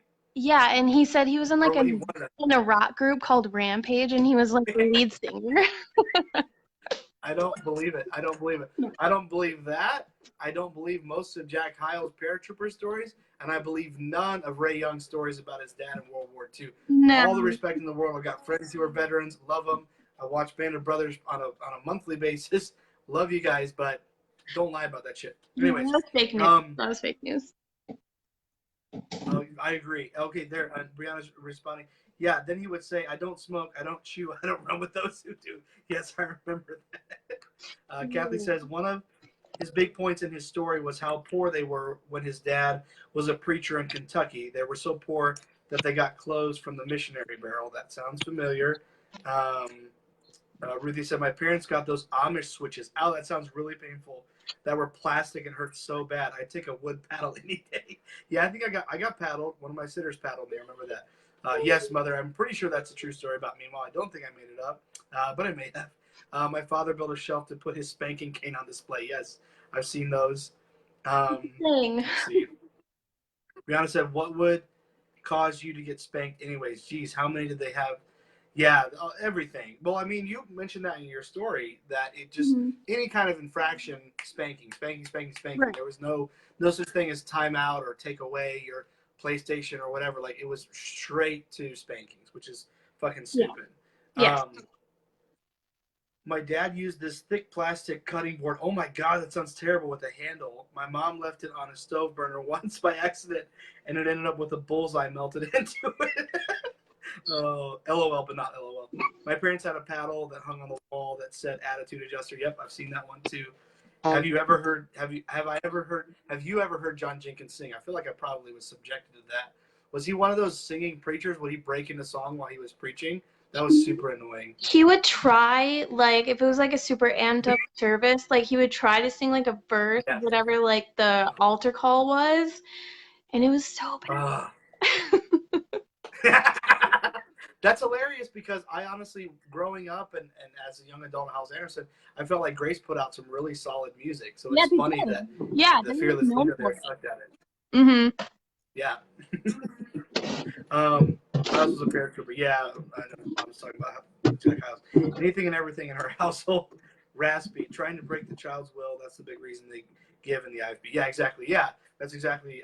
That's real. Saying like you have to break your child's will. Like that's just fucking ridiculous. Like that's the last thing that needs to happen to a child. They need their and I'm not saying kids should get everything they want, but like you destroy their sense of self-worth. You destroy their sense of, crime and punishment. Like everything is fucked up in a kid's head when the slightest thing, their parents get to fly off the handle and beat them. Like it's it's fucked. Okay, so And we and got through you, that. like with corporal Go ahead. punishment, like you can break, Yeah. it doesn't matter if you're a child or you're an adolescent or you're an adult or a blooming adult, like you Hmm. can break anyone's will if you use that type of punishment. Yes. And like Hmm. I don't want to say anything bad about against my parents because my sisters are raised totally differently because they're out of Grace Baptist Church Yeah. and they're balanced and healthy, but like I specifically remember the point in time when I was a full grown adult and I got my will broken. Like, that's not something that you forget. No. And I don't think a lot of adults have experienced that. And I feel like I'm in a Yeah. very small group of people who have, You but are. that's fucking real. Yeah. No, it's Yeah. a real thing, and I agree, and I appreciate you bringing that up because it's very much a real thing, and it's very damaging. Like you're saying, it's damaging on every level. But to have it happen to you as an adult, Yeah, I exactly. I can't fathom that. That's terrible. Um, let me see. I want to read these comments. Yeah, they broke us all, Brianna. I agree with you. You destroy. This is a very good statement from Ruthie. You destroy their instincts with the spanking. Hence, sexual abuse happens very easily. Yeah, it makes us into very easy victims. Amanda said, "My father taped a 4.5 inch, yeah, dowel rod. Oh yeah, I got spanked with those two together. So four 1/4 inch dowel rods together. So they would open Jesus on the swing and pinch when they hit you. That's fucked. Damn, I just got the Yeah, what the F clue. is right? Yeah, exactly. That's fucking crazy. Oh my god. Okay. Um, so let me ask you a couple more questions, and I don't want to cut you off, but we do have one more guest to get to tonight. And oh wow, Actually, it's 7:30. It is 10:30 there. mhm. Thank you very much for taking all this time for us. We appreciate it. Um, so let me ask you this: were you when you entered when you got into the IFB when you got into Grace Baptist? Were you still close with extended family, or was that something that was cut off? What was that experience like? Again, just kind of rewinding to first getting involved there with that movement, with that cult. When I first got involved, like I said, Mm-hmm. my mom was a single mom, so we heavily relied on my grandma for a lot of things. And one of them was just companionship. Like we went there a couple times a week and Yeah. just hung out with her. And same for my extended family. Like we saw them every holiday and oftentimes just throughout the year. And then when we got involved with the cult, I think like one of the first things I remember like feeling that they were bad for was my family's mostly women and they wore pants.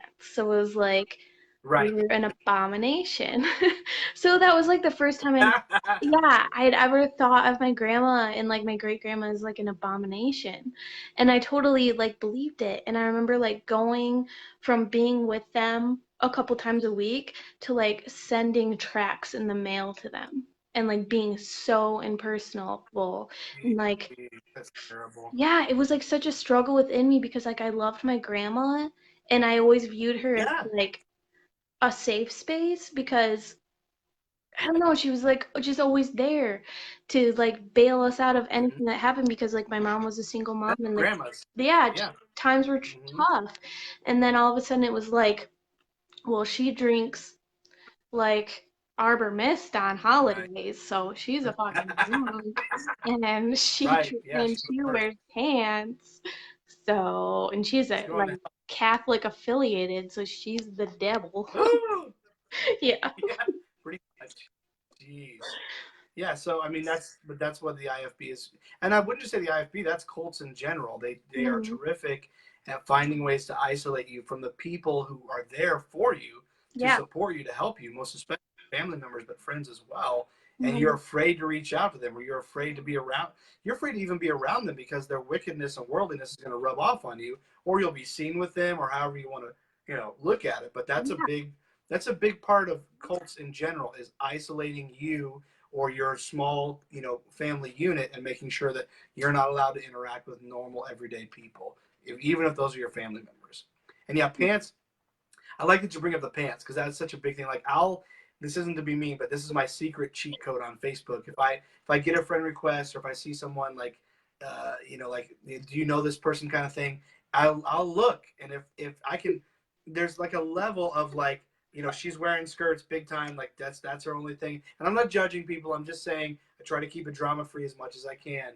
But if there's an in between where it's like the wife of the husband or the girl that's requesting, they're cutting off so I can't see if there's a skirt or not, then I'm like, okay, I think you're on your way. Maybe we could be friends. I don't know. But like I can see the wheels are turning. Or if I just see straight up pants, I'm like, okay, we're good. It's funny that that's flipped on its head. Whereas before, like, if you're not wearing skirts, we're not friends. But now, like, if you're wearing skirts and that's all you're wearing, we probably won't be very good friends.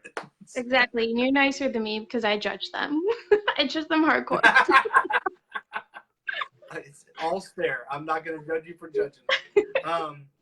I do. The one thing I might end us on kind of a lighter note, and I don't want to keep you from saying anything that you want to say. And if there's anything we didn't touch on and you want to get to it, by all means, let's do it. But I do want to kind of go over the monitoring of students that took place at college. I want to talk about that in a minute. Let me go back to these comments and make sure I didn't miss anything. I think I missed something from Daniel, but I can't find it now. He took the spare the rot spoiler shot. Seriously, yeah, I mean, it sounds like it. Those abominable skirts.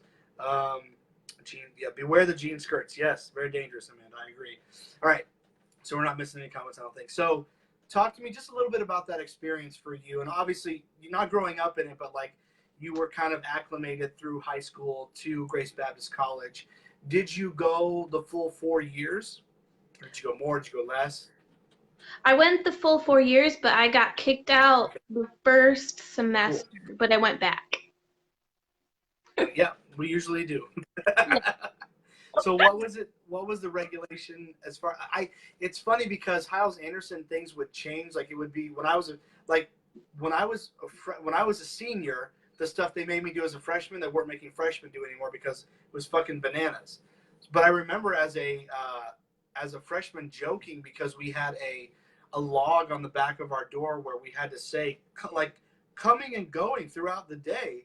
Say where we were going, what we were like. We would make jokes about, well, I gotta go take a shit, so I better write taking a dump on here so I don't get in trouble because I know that's gross, crass, I know, but like that's the level that we were at where we felt like maybe I'm gonna get in trouble for being in the bathroom because I didn't sign out and say where I was gonna be. What was that like at Grace Baptist? What was the level of how closely they monitored you or made what they made you guys do? So when I first started at college, we had the sign out log, but I was Yeah. so sheltered that I viewed that as freedom. Like I thought Yeah. I was the shit because I could go to Walmart by myself and all I had to do was sign a paper. Like, Right. yeah, but looking back at it now, it's like, yeah, you literally had to sign a paper for if you went to like Holy Grounds and back, or you went to work down And that's an the sidewalk. on-campus coffee shop, is what you're saying. Yeah, Holy Grounds was the coffee shop down the sidewalk from the dorms. And work was down the sidewalk from the dorms. God, unreal. Yeah, it That's was crazy. Like sometimes we would fudge it so we didn't get demerits for like for Saturday bus calling. Like we would go, but we wouldn't go for the yes. full like 4 hours. So like we'd fudge it and be like, we went for this, but we were really at Bob Evans with Jon Jenkins Yeah, Jr. of course. Because he Junior, didn't not do senior. shit. Okay, yeah. Yeah, no, that was when I was at, and I can't stand this guy now, but that was what we did. That's what I did my senior year. I went to all the people who didn't want to be on actual bus routes. We went to Stuart Mason's bus route, and like I remember, but he was never there. That fucker was never there either. He Yeah. wasn't there. Like sometimes on Sundays, but like it was his bus route, but someone else ran the whole shebang. But I remember then they put him in the dining hall or something. The guy got transferred to working in the dining hall or something. It was hilarious. But I remember going to his office for something else. He never liked me, but fuck him. But I remember going to his office and him saying something about me. Like, I don't remember, like, I don't remember exactly, but I feel like the conversation was something like, were you on the bus route, thus and such Saturday? And I knew he wasn't there because I was there for like 5 minutes. I'm like, oh yeah, for sure. Okay, good. Just want to make sure. You weren't even there, fucker. Like, it doesn't matter. How would you know if I was there or not? Only because someone told you. Exactly. Oh my God. Yeah, Jon Jenkins was never at shit, but at Bob Evans on Saturdays. Yeah. I miss Bob Evans. I don't think we have those out there. Dude, they're scared. let's see. Pretty sure Chelsea helped put sand scratches on the hood of the blue Buick at the lake with Leah and Lydia. I don't know that story, but you may not either. I don't I know remember that you guys. Buick. Oh, I remember. I remember all the Buicks. There's like 3 or 4. There's another one now. There's a silver one now. Yeah. But I don't want to cut you short. I don't want to miss anything that we haven't covered. And guys, if you have, we're gonna end her segment here and hop on with Ashley in a moment. But if you guys have questions or anything you want to bring up, if she's damaged any of your cars and you want to talk about it, go for it. But I want to find out if there's anything, Chelsea, if there's something we didn't cover that you want to bring up, or at least like we did with Sarah earlier, at least give you an opportunity to kind of have a closing statement. Excuse me, anything that you'd want to say or express that we haven't so far. So I would like to do a shout out to Grace Baptist Church. Like, this is what I want to say to them. Like, if you want to be not viewed as the creepy church down the road in Gaylord, Michigan ever again, like, you need to apologize for that man that you had your pastor for so many years and that you gave a glowing review for to his next church so he could victimize more people. Like, you just wanted to get rid of the problem and not have to deal with it, even though he financially like sunk you into the ground. Like, you could have pressed charges on him financially for things that he did towards victims, like for sexual abuse against children, but you didn't want to deal with it. So you sent him down the road, even though you're dealing with the aftermath of that man. And I feel like Haglund, so he's the interim pastor of that church right now. Yeah. So when victims of sexual abuse, like from that pastor and from him who could have helped it, but they didn't, they block people on Facebook who try to contact them and ask for an answer of why that happened, and you block them. But like, you want to be an interim pastor of the church, like we got rid of Pastor Jenkins, like he did something wrong, but like we're gonna take over and do things right. Like, no, you never apologized to these girls. Yeah. You blocked them on social media and you never addressed what you did to add to their pain. Yeah. And if you ever want to be taken seriously as like an institution of God or religion or whatever, like you need to make a public statement to the community that you serve and be like, we apologize for that man and we don't condone what he did, and our interim pastor is sorry for what happened. But no, you don't hear anything, so that makes me think that they're not sorry for shit. And like, they just didn't want to deal with what happened and they wanted to take the easy way out. And now Pastor Jenkins gets to go to Fellowship Baptist Church and they get to take their Google reviews down that we put up of our experience and act like, oh, well, he just came on Twitter and said that they had the biggest ladies' day they ever had because Jenkins was the pastor. I hate that shit. Yeah, it's like, you never dealt with what you did. You never apologized, and your church never apologized, and they gave you a glowing review to go to this church and take over and do the same shit you did before, where families are damaged in the fucking wake of your ministry. Like, apologize to the community that you serve and take back that review that you gave that man, or you're never going to get out of this debt that this man put you in, because you will stay in the same place you did because this community doesn't want anything to do with you. Yeah. Sorry, I'm passionate about I don't. That's good stuff. No, thank you for saying all that.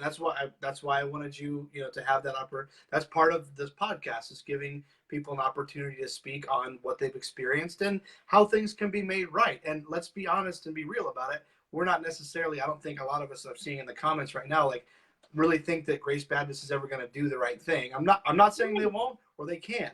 It's highly unlikely, but it is possible. But that's again part of the podcast, is at least getting our grievances out there and saying, hey, this is a problem, and people be warned. The next church, or if you're thinking about going to Grace Baptist or whatever it is, like, be warned. So no, I appreciate that. I'm glad you voiced all of that. And Someone dropped a comment, said, I guess Haglund is now the actual pastor. I don't think he's no longer intern, but that doesn't, I don't think, it doesn't look like it surprises you. I don't think that surprises anyone. So again, you know, what Chelsea's saying is absolutely correct. And again, I constantly go back, because although these churches are not taxed, that may change soon. Although these churches are not taxed, they're still, in my mind, a corporation, and they're making money off the backs of people who are doing things for them for free. And they're absolutely, many of them, most of them, are run like a business. My dad worked for one for a while in Alabama, Randy Toole's church. 100% it's run like a business, not a church. There's not kindness there. It just doesn't exist. And so when you look at it that way, from that corporate standpoint, they need to be not look. There's businesses that aren't trying to be philanthropic, if I'm saying that right at all, but they're gonna clean up the side of the highway. You're gonna see their name on the side of the highway. They're gonna do things with the local community, with the animal shelters, with the homeless. Just doing that would be enough. But Grace Baptist is not even going to be doing that. They're just there to manipulate people and make money. As of now, if they change, great. They're just going to keep going what they've always known, and that's blatantly obvious. Yes, absolutely. All right. Well, I think we're going to bring this segment with Chelsea to a close. Chelsea, don't let me keep you. If there's more you want to say, you were fired up there. We were loving it. If there's more you want to say, go for it. I don't want to keep you from anything else you want to say. Save the whales. All right.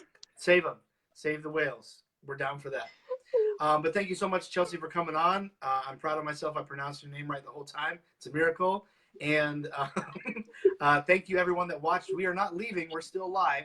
We're going to bring our next guest momentarily. But, Chelsea, we're going to say goodbye to you. Stick around as long as you can. Thank you so much. It's super late where you are. I'm aware it's Eastern Standard. So thank you so much for taking the time and just telling us your story. We're very grateful. You're going to help a lot of people with what you said tonight. Thank you so much. See ya. All right. I'm going to take a super quick, I'm going to call it a commercial break, but if you've seen how much liquids I consume, you might know what's actually going on. Not to be crude, it just is what it is. Give me 2 minutes, and we're going to bring Ashley on. I'm going to message her right now, let her know we're still live, and we're bringing her on. Make sure that she's still awake. Chelsea did amazing. She was incredible. Thank you so much, Chelsea. Cannot thank you enough. So give me 2 minutes. I'll be right back. Don't leave. You guys are leaving. Don't leave. Just leave the live stream up wherever you're watching it. We're not leaving. We're still here. There you go. You're back. Okay, thank you. Give us 2 minutes. We're going to have our next guest on. I can't wait for you to hear from her. I'll be right back.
Okay, I'm back.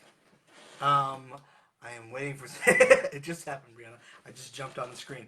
All right, we're gonna have Ashley on in just a minute here. Let me read through these comments, and I did, Larissa. Thank you. Let me read through these comments. Make sure I'm caught up here. Um, let's see. There's scratches on Blue Buick. They voted Hagelin as main pastor now. Yes, we're still waiting for the support and love, as their statement claimed. Oh, really, Ruthie? I haven't read that statement forever. So, I guess the statement, excuse me, from Grace Baptist spoke to something of love and support for, I don't know, victims or the community, but that has yet to happen. Um, yeah, I believe you, Ruthie. That is just as bad. What's funny about Derek Hagelin is him, and I know there's bad things about both these guys, but him and Bill Ramos both struck me as really nice dudes back in the day. In fact, I had Hagelin come. I was assistant pastor in Michigan, youth pastor. There was 31 of you a minute ago when I left. Where'd you guys go? Now there's 26. We just dropped by another one when I said that. All right, I'm sorry. I actually had Hagelin come and guest speak for me at a youth conference I put on. I shouldn't say a conference. It was like 30 kids. Sweep it under the pews. Yeah, Mom, you're right. Let's see. Private message me telling me to take down my Google reviews because he's a good preacher. Ruthie, are you serious? Amazing. That's terrific. Um, yes, she was very passionate. You're right. It was terrific. Um, yes, my dad got in trouble for calling Randy Tool's business a business. I got in trouble for calling it a business. I remember that when I was on tour when that happened. Most businesses do some sort of charitable work these days. Grace is nothing but a leech in that community. Daniel, you're absolutely right. Ruthie, I'm pretty sure I have more knowledge than people that have heard him preach a handful of times. The honeymoon phase will end. Yeah, and they have been more. Yeah, that church that Jenkins went to is doomed if they don't get rid of him real quick. The church is not making money. The former guy in charge took it all and left the church. Larissa, are you talking about the new church that Jenkins is going to? That's very interesting. I love that now that there's just me, just the dude on here. My views are dropping dramatically. That's hilarious. I'm not mad at you guys. It's just funny. Um, Thank you, Brown. Yes, thank you, Larissa. I took care of business. Yes, can't wait to hear from Ashley as well.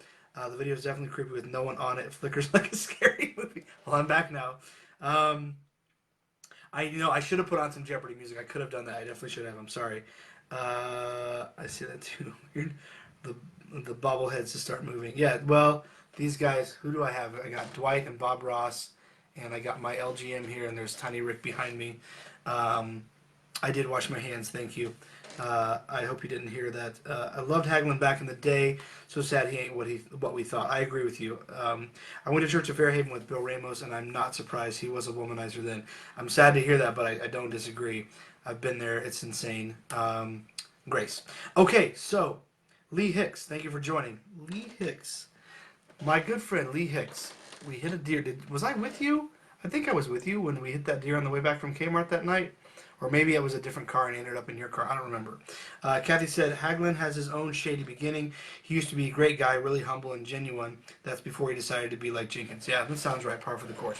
All right, we are going to bring Ashley on, and she's going to talk to us. Super excited about this. Let me find her. Here she is. Ashley, I'm sending you a request right now, so look for that. And hopefully we don't have the same issue that we did earlier with picture here. I Hey! hear you. I see you. I'm waiting. Hello, hello. Sorry it's so late. I'm waiting to see if you pop up on here. Make sure everyone else can see you, and then we will get rolling here. Perfect. Actually, I need to get to. Yes, you guys can see her. I want to make sure. I believe you guys can see her. I can. Let me get to our notes here. Sorry, just a minute. I should have been more prepared. You should be right here. So, thank you so much, Yes. first and foremost, for joining us. I'm super grateful that you took the time. And I know I say that to everyone, but I genuinely mean it. So thank you for taking time out of your evening. Thank you. You're most welcome. Are you getting any feedback? Does everything look and sound okay on your end? I hear my own delay, but that's about all. Okay, I'm sorry about that. It may, I don't know. I was having that issue earlier as well. Hopefully it peters out a little bit. Guys, feel free to drop in the comments. Let me know. Ruthie says they can see and hear you. Let me know if there's any issues with audio on your end. We want to make sure you guys are, able to hear us and see us. I'm sorry if you hear my dog. The kids just left the house and he goes crazy. Don't worry about it. I think Chelsea had to move rooms because of the dog she was watching or her dog herself. No worries. Brianna says that she may have to go to bed, but she loves and supports you. Good. I'm glad you guys can see and hear her. And I know it's super late, especially East Coast time, guys. So this live video will live on the podcast page for as long as the podcast page is up. So if you can't check it tonight, if you can't, drop a comment or stick around, totally understand. But you can come check it out later for sure. All right, so our viewers are back up. See, when I have beautiful women on the screen, and the viewers go up, and the T is not working for me. So You're welcome. we're gonna have to do no more. Thank you. I'm gonna have to do no more solo podcasts. You guys aren't gonna watch those. All right, so I read a bit of your story actually before we were on tonight, and I wanted to kind of go through a few points that we talked about previously and just bring up some things. And this is as free form as it gets, so feel free to cut me off, tell me to shut up because you got something to say, or just talk as long as you want on any subject. We want to hear what you have to say. We're here to hear from you. Perfect. So I loved one of the phrases that you started off your story with, and that was help the broken instead of shunning the bad. And I wanted to know if you'd be willing to kind of expand on that thought. And I know we've got a lot more to say tonight, but if you could expand on that thought a little bit, or even if that's where you want to start your story from, that's fine. But just give us some more thoughts on that statement, because I thought it was a beautiful statement. Can you say that statement one more time? Yes, and I may have gotten it wrong. Who knows? Help the broken instead of shunning the bad. That has a lot of in-depth meaning, mostly for me, myself, and I. There's a lot of past abuse that brought in the broken. Okay. So when you look at IFB Church now as a previous preacher's kid, you see a lot more than what meets the eye or what is supposed to be seen. So there is a bit of brokenness by the time 18 came around, and now you're just being shunned for the knowledge that you were never given. And there's a lot of in-depthness to that, but moral of the story. Yeah. So I guess, because I'm a pastor's kid as well. So I guess my perspective on that would be something very similar to what you're saying. Like, there's things that I know that I'm not supposed to know, kind of thing. And so when I look back, or even look at current IFB churches, like trying to remember, I was in an IFB church, was it late last year, early this year? I think it was late last year, for a funeral. But that's the last time I've been in one recently. And just, there's so many things that just, the anxiety, and this isn't to speak ill of anyone, but I had to, luckily my brother brought a flask, and I had to step out to the bathroom in the IFB church. It's really bad, just that. I had my, what was she? She was my 4th and 5th grade teacher, just pass away this past month. And so I absolutely loved her. She was my favorite teacher. She was a beautiful lady inside and out. And one of those that kind of understood, but she still minded her P's and Q's, but she understood. I know the type. And it was, I couldn't go to her funeral because I couldn't walk into the church because the anxiety is so high, and the expectation of what you're supposed to look like, who you're supposed to be, or who they remember you to be. And I think that is the worst feeling in the world. If I can't be me around you, why am I even going to show up? Because it's whatever me is not acceptable. So sorry, but I'll keep my distance. Yeah, no, and that's, again, that's your mental health that you're looking out for. I'm like getting hot and flushed just talking about it. I'm like, I don't even want to get in. Well, again, I'm just trying to speak to that statement. That's all. And it makes sense, because I don't know. PKs get all kinds of different reviews. I get it for a good reason. I was an asshole. I'm not saying that. I was too. I was too. Half of the stories that I have were probably my fault. Yeah, exactly. And, but that affords you, and I've spoken about it before, you, as a pastor's kid, you're afforded, I think, an extra level of responsibility. Responsibility, for sure, big time. And people don't really think about that or want to talk about it. And I get that. But, and it's the glass house. We're going to talk about that as well. But, you're responsible to look and act a certain way, and when you don't, then you're you're in big trouble. I mean, but still, you are the prime example of who these people are preaching about or who they're teaching about.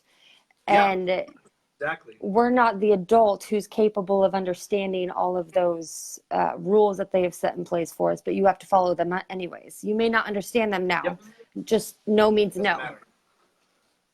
Hi, Oh, and you children. never win Can you any. please leave? Thank you. Oh, No, no. politely. Please leave. Sorry. Yes.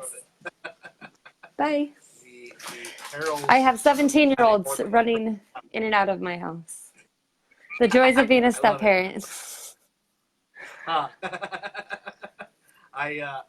This is the only, I can only do this on weekends or day. I can't do it on, I No, can't do this live is my life 24/7, weekdays. so. But that's what I'm saying. The only reason I can do this now is because I don't have my daughter here. Otherwise, forget it. It's not happening. But the other thing I was saying right now was, and this is just a little complaint. We'll get into deeper, more important things. You also never get to win anything. You never win prizes. No. You know, because you're the pastor's kid, so you're not allowed. Well, that is So I where remember that is where I feel like some of the discipline was correct, but not done in the right way. Because Sure. that really Absolutely. did teach you how to be kind to other people because you had to give Right. all of your things away. But I Right. understand the purpose behind it. But they went about for sure. everything the wrong way. Spankings in general. Yeah. I mean, Right? it scared for your life, curling up in the corner, and the Yeah. extent of hyperventilating to where you probably should go see a doctor. I had Yeah. Oh, I yeah. had heart problems my senior year because of all the drama that was going on in churches. Yeah. I had a heart monitor on for a good 2 Jeez. months during camp meeting one year. Wow. And now looking back at it without knowing what it was, because they could never find whatever it was, Right. you now look back at it, that was just pure stress. I got kicked out my senior year Stress induced. Yeah. Yeah. for having Exactly. sex. And that's right. Okay, sorry. That'll do it. Typical teenager. No, that's a big one.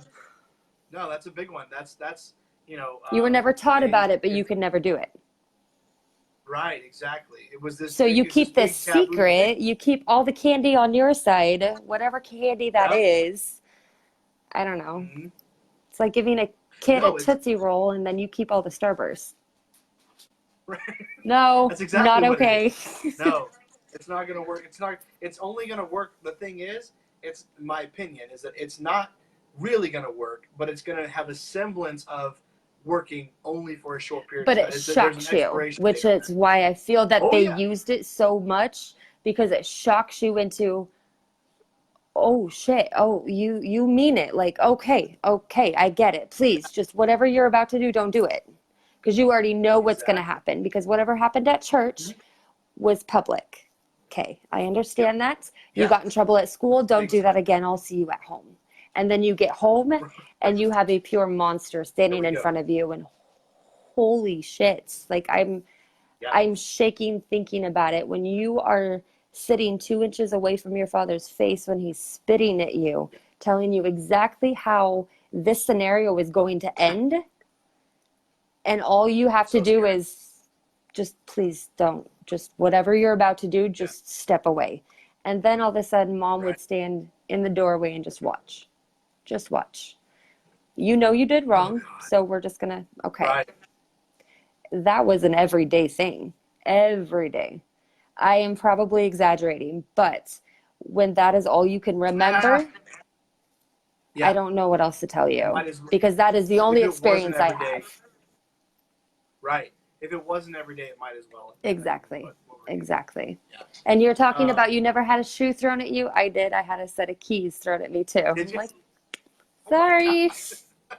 And it Good was the times. big No, there's wad no- of keys because he had a key to Oh, yeah, every the single janitor's key. door. Yes. Yeah. Good times. And then Larissa just commented, she's right. Being a pastor's kid, you lived in a fishbowl, and that was actually the next thing I had written down to talk about. Yes. So we're already on it anyway. Yeah, that's and I don't think me and you or anyone else here that's a pastor's kid is here for sympathy. We're just explaining this was what life was like. You lived in a fishbowl, you didn't win any prizes, and you were held to a higher standard than anyone else in the church ever was. Which is Just because why you were the pastor's kid.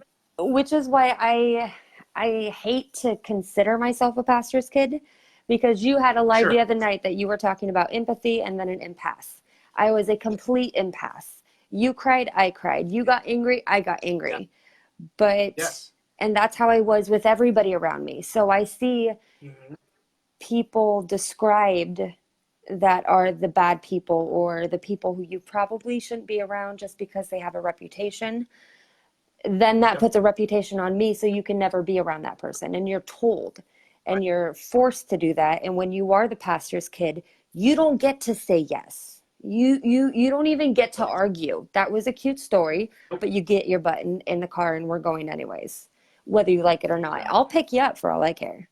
I couldn't imagine Yeah. saying that to a kid now, because then they'll just stand there and No, stare at me trust me. like, you're gonna pick me up? Oh, that's how this is Okay. gonna go. Let's see how it goes. Yeah, exactly. I have a Let's see how this 17-year-old. winds up. That was cute. Good luck. God bless. Yeah, Ruthie, it was definitely a different kind of pressure for sure. I mean, we all had our own burdens to bear, but Ruthie was saying she couldn't imagine having that extra pressure. It's definitely different. And then we had talked, me and you had talked about, actually, you had, not me and you had talked, I read your story, and you talked about different types of abuse. So I'd like to move on to that subject next, but I don't want to keep you from saying anything else on the fishbowl, the glass house that we talked about. I don't want to keep you from the subject. No, you're good. Okay. So different kinds of abuse. So we're looking at, obviously, everyone is, I wouldn't say everyone, but most people are familiar with physical abuse, we talked about being spanked, and again, I have nothing against my parents, and I think my mom's still on here. I've got nothing bad to say about them, but that's physical abuse. Spanking is physical abuse. In fact, where was it? I was on some thread on Facebook the other day, and someone was talking about corporal punishment, about spanking their kids, and some guy went straight to beating. Like, the word he used was beating. And then he tried to back off it, and I was like, no, you said beating. Like, beating is beating. So I file corporal punishment, I file spanking under physical abuse. I firmly believe that is physical abuse. Would you agree with that, or do you think there's kind of a different Oh, no, category for that? 100%. I actually have a friend of mine from here in Washington, Jessica. Okay. She put a comment in here. Love you, Ash. Love you, Jess. I have Oh, seen the good. abuse you went through firsthand. I am so sorry you went through all of it. Her and her sister, to give you a story, her and her sister Yeah. came over for dinner one night. Or no. It was one Sunday afternoon. They came over after church. We lived in a 70s house. I'm talking blood red carpet, shaggy Yeah, I love it. carpet at that. Yeah. And we had a dinner table in our bedroom. So mom actually allowed us to eat in the bedroom, which never happened. So we had our cute little Yeah. table. We were young. I mean, young enough to be sitting at a kid's table with the little kid chairs and all that. Mom had made spaghetti. I have no idea what argument came up at the table, but I probably did something. But all of a sudden, the table is being flipped, and there's spaghetti all over the carpet, down to the fact where you're trying to miss it, but it blended with the carpet, and I'm like, that's gross. Yes. And they were there, and I know the both of them were scared to death. Their dad came and got them, and that was the end of it. But after they left was when hell broke loose. Yeah, exactly. But there were actually quite a few people that had come out after I had told my story. They're like, some of them were shocked because my parents were they were these prized people. They were the people that you wanted to be. They were picture perfect family, white picket fence, two beautiful girls, adopted at that. So they did something good. And all of a sudden, they adopt two girls and nobody knows what's going on inside those doors. It was the people that I love your parents. Your mom never seemed that type. And then there were closer friends like Jessica and her family that they were like, I knew it. I knew there was something off. There was always something. I mean, I'd walk into church with black eyes. Like, I'm not exaggerating. What the fuck? I had asked my mom one morning, can I please have some makeup to cover this up? And I got flat out told, no, this is your reminder never to do that again. And I'm like, They didn't even want to cover it up? What the fuck? That's bold. I would come up with stories that I would trip and hit the bedpost or something because I am notorious for not staying in one spot when I sleep. So that's what happens. You learn to lie and you become extremely good at it. I mean, extremely good.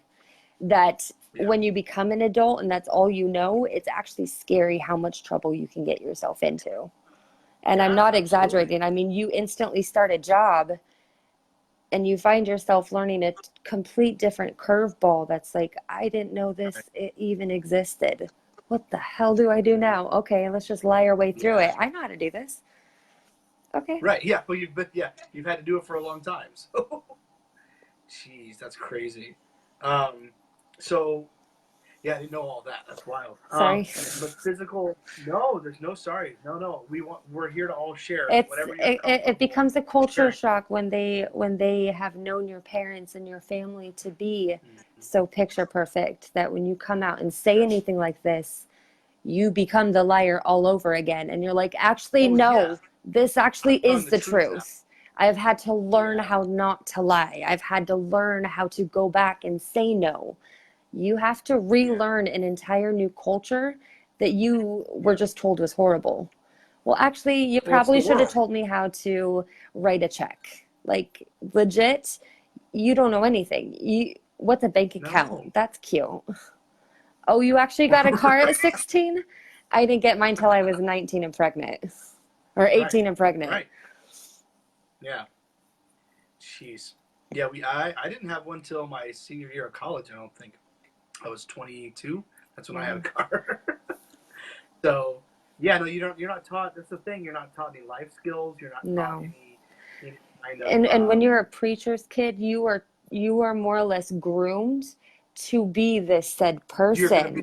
I was always told, I will give my father this credit. I was always told, you do not have to marry a preacher's boy. Because you're a preacher's daughter, you don't have to be a preacher's wife. Okay. You can be, but this is what got me is it's not that you get to choose what you're supposed to do. Your husband could be this or your husband could be that. Well, now I have to go and look for a guy in this career. No, I want somebody who's actually going to want me. I don't care what career you are. Work at 7-Eleven for all I care. Yeah. Yeah, but again, that shows where the priorities lie. The priorities lie on the man, not the woman. It doesn't matter what you want. It doesn't matter what you think. It doesn't matter how you feel. It matters what does he do for a living and is he involved in church. That's what matters. Exactly. It doesn't matter what you want to do with your life. Yep. Yeah. That's a whole other thing. But so physical abuse is something that a lot of people that are in here, or if you've legitimately been in the IFB, you've dealt with it, whether you've seen it happen to someone else or it's happened to you, or you've been a part of meeting it out. You have experienced it in some way, shape, or form. So breaking down, I want to read this definition because this is really good. You put this in, now I've lost it, of course. You put this in, according to sources, physical abuse is any intentional act causing injury or trauma to another person or animal by way of bodily contact. In most cases, children are the victims of physical abuse, but adults can also be victims, as in cases of domestic violence or workplace aggression. Alternative terms sometimes used include physical assault or physical violence and may include sexual abuse, physical abuse, and may involve more than one abuser and more than one victim. And I thought that was a really good, that was concise, that wasn't 3 or 4 words. That wasn't the dictionary definition, it wasn't a short one, but it was concise and it all made sense. And I would definitely stand by that definition of physical abuse and say that I have seen that happen to myself and others, and the IFB perpetuates that at an incredible scale. In what's scary is it does it inside of the family, inside of the home. Yes. And like you're saying, it doesn't, like, it's not to say like things haven't happened where, someone who's used to abusing their children or spanking their children haven't spanked someone else's children. Of course, that's happened many times. But for the most part, it all stays in the home, and that's what makes it so scary. And that's a big IFB tenet, just like the church. You keep it all inside the church. Like, this stays here. Like, exactly. This guy molested this girl, or, this guy went off on this other guy, but we're going to keep it all inside the church. We're not going to notify the authorities. That's the church itself. And that's exactly what happened. because there were instances that people had gone and mentioned to Pastor Jenkins, I saw Yeah. J-Town do this, Right. and what's going to happen? All that was done was sent to Marvin Smith for anger management for a week Marvin or Smith something like that. And in, that was all that in happened. Illinois. I think so, yes. In Illinois. Yes, yes, it is. Yeah. Yeah. That guy's that. He is a That guy's a lunatic whole of mess. all loonies. He's nuts. He's nuts. And Yeah. please, Well, we've had I a guest have on a here. family member who's actually been sent to their girls' home. I do not wish that on anybody. No, I can only imagine the atrocities that happen there. We have a guest that's a recurring guest, John Bannister, that's been on a few times, and he knows some very very intimate details about that guy and Marvin Smith and what he's all about. And it is not nothing. There's nothing good No. coming from that guy, or what he would call his work. That guy's, like you said, he's a lunatic. And he's That's the best way to stealing put it. money. I mean, he's being whatever this person is and then taking money for Yeah. it. I don't know. No, he's a mess. He's a mess at best. So again, physical abuse is something that the IFB perpetuates. I don't think anyone who has left the IFB would disagree with that. And feel free, you guys, in the comments if you want to drop something about that. It's just wild. But then on another level, or again, as I think I was talking about with Sarah, that the mental abuse, the emotional abuse, is another. It's another level, or it's another thing that happens. And I think emotional abuse. I would go as far as to say I think emotional abuse is more widespread. It's not just. And I'm not Yes. saying there's not physical abuse outside of the IFB, but it's a tenet. But I feel like mental and emotional abuse is something that's more widespread, but definitely happens in the IFB. But words are never put to it. No. We were never taught. We didn't know what that was. It was happening to us on a daily basis, but we didn't know. Every time you sat under a sermon, almost every time, Ugh. there was emotional abuse. Yes, You know what I mean? 100%. Especially if you were the So preacher's kid, because yeah, you already know that whatever was just said is going to be said in the car, is going to be said tonight when you yep. get home, and you have to sit and talk about it, especially if you were with my grandfather. Oh, that man could Yeah. talk for years, I swear. God. Well, there's I, that, and then there's sermon illustrations. You're a sermon illustration too, oh, quite often. 100%, 100%. Yeah. I mean, whether they're cute stories or not, sometimes those cute stories are okay, that was cute to you, but you just completely embarrassed us. It was public humiliation Right. at times. And I'm Mm-hmm. not exaggerating when I say that. No, that's not Not an exaggeration. not that they were lewd or crude uh, No, illustrations, but for a child, no. you're put on a display for everyone Yep. to look at, whether you do right or Yep. wrong, and you're Mm-hmm. instantly labeled as that. So Yep. you go Yeah. along with emotions, which is what I didn't like about the IFB in general, is because I don't follow Yeah. rules very well. I create my own, whether you like it or not. Great. And I've always been that way. And Right. which is why then I looked like the rebellious, because I never wanted to follow those Right. directions, or I questioned everything. And that's when it became, Oh, it's none of your there's to business. be no questioning. No, it's Yeah. none of your business. Unless you get in trouble, and then Right. I use it as an illustration for you. What a shit show. But let me read this, if I may, this Yes. definition that you found. It's a terrific one. Psychological abuse, often called emotional abuse, is a form of abuse characterized by a person subjecting or exposing another person to behavior that may result in psychological trauma, including anxiety, chronic depression, or post-traumatic stress disorder. It's often in abusive relationships and may include, it is often associated with situations of power imbalance in abusive relationships and may include bullying, gaslighting, and abuse in the workplace. And so, yeah, I've experienced most of those things, and they're not fun, but they're definitely part of the culture that is fostered inside of the independent fundamental Baptist movement. Exactly. So like I was saying, and I'm not just saying, not just because not everyone here is a pastor's kid. It's not just pastor's kids. Like anytime you sat under someone like Jack Scott, I mean, Jon Jenkins, the list goes on. There's so many of them. You were But put in your place. Right. Even if you weren't called out, No. if they're using scripture to manipulate you, that's emotional abuse. And I know there will be those. Someone's gonna watch this. Somewhere, someone is gonna watch this and want to have the snowflake conversation with me. And I get it, and that's cute. But the truth is, we are not trying to pull it. What's the word?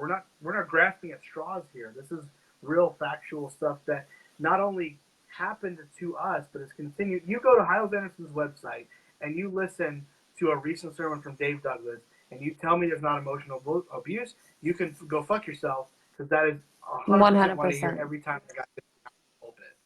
And that's not to say that there aren't guys that, like, I feel like this is my personal experience, so not everyone's going to share this, but I feel like there were guys that weren't meant to be public speakers, weren't meant to be bulkheads of the IFB that I worked with, and that were in leadership at Hyles Anderson College. Guys like Tom Vogel, Bob Marshall, maybe. There was a few that, like, they would get up to speak and they didn't have all the grit and craziness that other guys did, but it was because there wasn't a bunch of emotional abuse tied up in what they wanted to say. They were just trying to motivate or help or encourage. That's very rare in the IFB, but there were those rare men, and I'm sure women, that had something to say that was all positive. So I'm not trying to say every single person that ever got behind an IFB pulpit and will and has is that way, but for the most part, preaching is emotional abuse. I can equate those to be one and the same for many sermons that I heard. Would you agree with that? I feel like you would. Yes, no doubt about it. I mean, when you sit through so many sermons, I mean, most people think of church as Sunday morning, Sunday night, and a Wednesday night. But when you are a preacher's kid, you are there every night of the week. Yes, you are. And you would be volunteered for everything. You worked and you did whatever you were told to do. But then half the time, as being the empath that I am, you see people around the church working their butts off that aren't getting paid for that. And I sat there and questioned it, but I can't be involved with that. I can know I can know their names. I saw Chelsea's mom roaming the church, cleaning up, and she would be doing work that a man should be doing. I mean, right. She wasn't the biggest woman. It's not like she was stacked to be able to pick up all those chairs. And then you brought in other families that would do it, but they like exactly like Chelsea, they were the bottom of the totem pole. And I hated being at the top of the food chain, but I was just their child that you put up on the top and you do as you're told. There was no empathy that you could give. There was no learning how to, or like she said, you got to understand these are teenage kids that they do what they're told because it's going to be beat out of them if they don't. Exactly. I don't know if you did you see Ruthie's comment? She said that she did just see your DM and you can mention her name. Perfect. She said thank you for checking. Susan said, we got a few here. Susan said, totally understand. We actually got more demerits and punishments at times if we were staff children. So sick. Yeah, that's true. Yes. It's a hard, and I don't think myself or Ashley are here begging for anyone's approval or like compassion. It's just we're just stating these are the facts. As a staff kid, as a pastor's kid, it was a rougher go for you. It's just how it works. Which put a level of psychological damage later down the road, because then when you do leave, it was a complete culture shock. Everything about it was a complete culture shock. And that's the next thing I have written down to talk about. So let's just get into that. You and again, share your comfort level. I'm not asking you to share more than you'd like. But what was it like? So you left before you were 20. I think you said you left when you were 18 years old. Yes. I got kicked out for having sex my senior year, which then left you at home for days on end doing absolutely nothing. There was no such thing as a computer. There was no such thing as a TV because there was a parental lock on it. Even at 18, yes, I still got my ass beat. I'm curious. Sorry, I want to hear about, because we had what's called we called it a monitor, so we could get VHS tapes and watch those. We didn't have live TV, but you're saying there was a parental lock. What I don't know. Tell me, explain. I don't know that. how they did it, but they got a TV that when it would come on, we had VHS that we could watch, but Yeah. we'd rather watch regular TV. So they for would sure. put parental locks on certain channels or certain shows. It was always our birthdays, or it was either Of course. a certain day, holiday that would come up. Badger, stop. Go. I can't hear him though. I'll tell you that. Your headphones are good at noise Oh, canceling. you can't hear that? Or maybe Yay. No, I can't. I couldn't hear anything. Good. That you were calling down. That's it. So they had parental locks on certain channels. That's hilarious. I've never, I've heard of what's it called, The Guardian or whatever, where you keep, certain Yeah. things. Look, I have a kid. There's things I don't want her to see. I get that, but the level that people that are, Oh, yes. that IFB parents go to is pretty extreme. Yes, that was our everyday. I feel like that's how we learned how to pickpocket in a sense. We learned how to do stuff like that. We didn't learn how to do regular everyday things that people have to go do. I didn't know how to interview. How do I get a job? Right. I left at 18 and Ruthie was my friend that helped me get out of that situation. I went straight to her house. And I know she can testify to this. There were people that would come banging on the doors because they knew exactly where I went. The police came to the door, banged on the door, was talking to Ruthie's mom to calm things down more or less. I was 18, so I was legally allowed to be out. You were allowed, I took my ran literally with the clothes on my back in the middle of the day, down the power lines, never to turn back.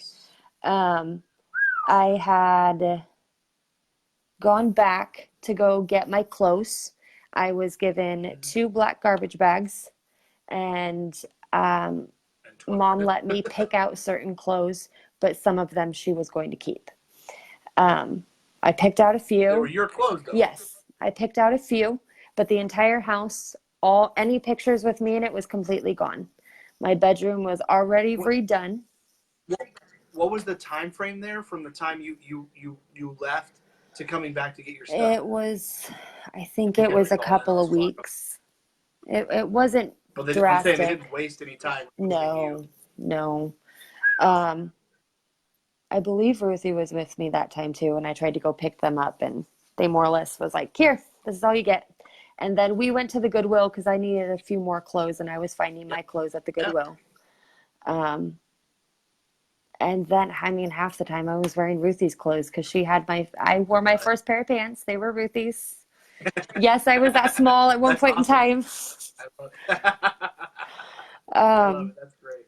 But then when I had to go and get my ID and my social security card because I needed to start looking for a job, that was like pulling teeth. That was the most stressful, worked up situation that my mother created all by herself. We went to, I think we went to the social security office, and my mom had seen me at pants, and she was more or less creating this argument with the teller, and it was like, the lady completely understands. You're giving her my information so I can have it. Right. I don't need your help anymore. Right. I don't need you creating. Oh, she was going off. Okay, well, I'll take a copy of that. Can I take 2? Why? For what purpose? Yeah, exactly. What are you gonna do with that shit?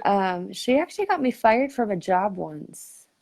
No way. After I moved out here to Washington, I got a job at a Subway, and she called the manager and got me fired. What the fuck? She told him a story from my past, and I was fired. Like, okay, thank you. But for a mom to go that far, there's a lot of psychological damage. Yeah.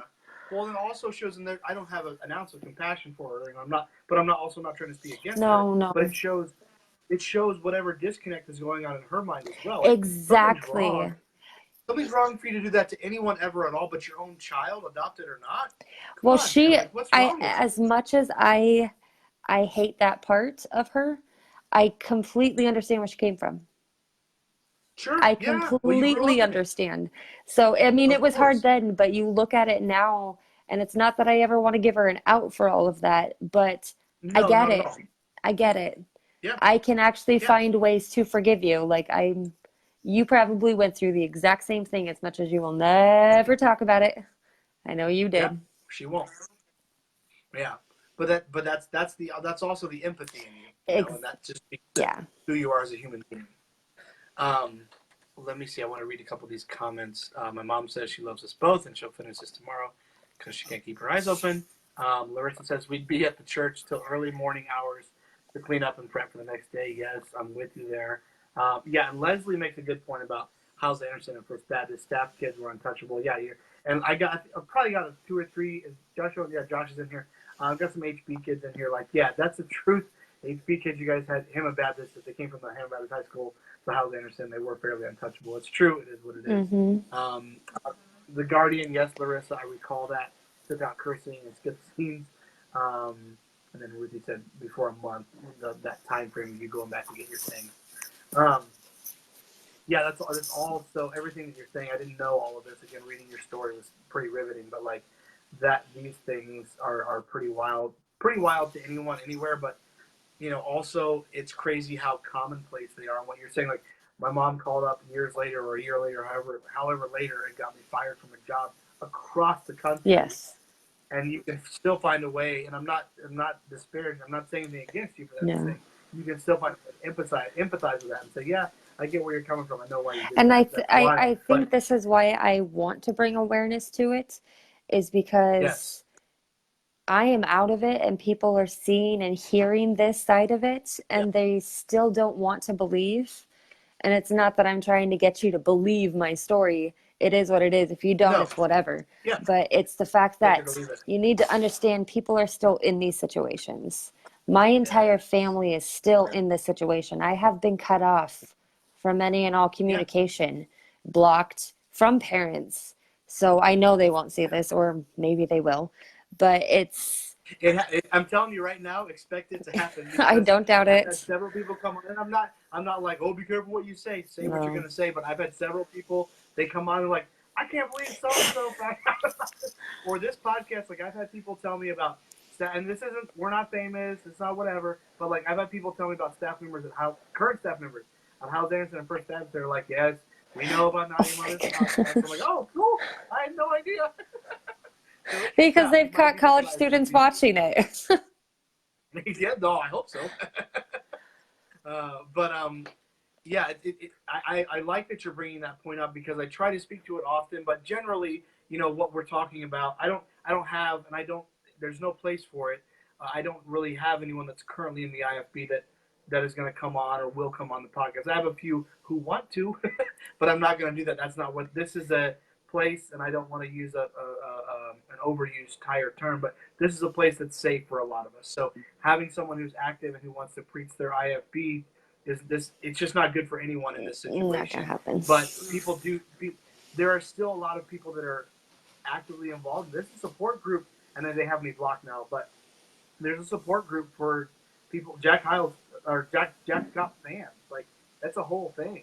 It's like 300 some people last time I was able to see it. I need to log in with my fake Facebook profile and look at it. But like there's a whole bunch of people that are still in this and still think this is the right way to do it and think that this is what God wants for them. And I think that is the it's my saying I book. hate the most. This is what God wants. Yeah. This is what God wants. Uh-huh.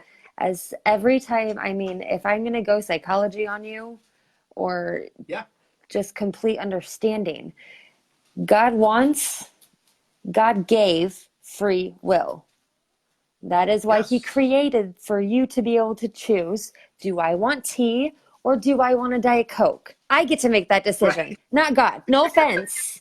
I completely Right. No, understand your not taking theory it. behind it, but Yes. that is not how this world works in any way, shape, or Right. form. Right. You do not just get to put faith in the air to create your career or create your Right. life. You do not get to Right. make the world work around this. No. And No. sorry, And that's like what you I have said, to it's say right about there. it. Like I love that. It's one of the IFB tenets is that God gave you free will. But here's the thing: they handicap you from you. It's wild because they want to tell you that God gave you free will, but you are entirely handicapped from ever using it. Exactly. So what's the point? Why the fuck would you even bring that up if I can't do anything with it?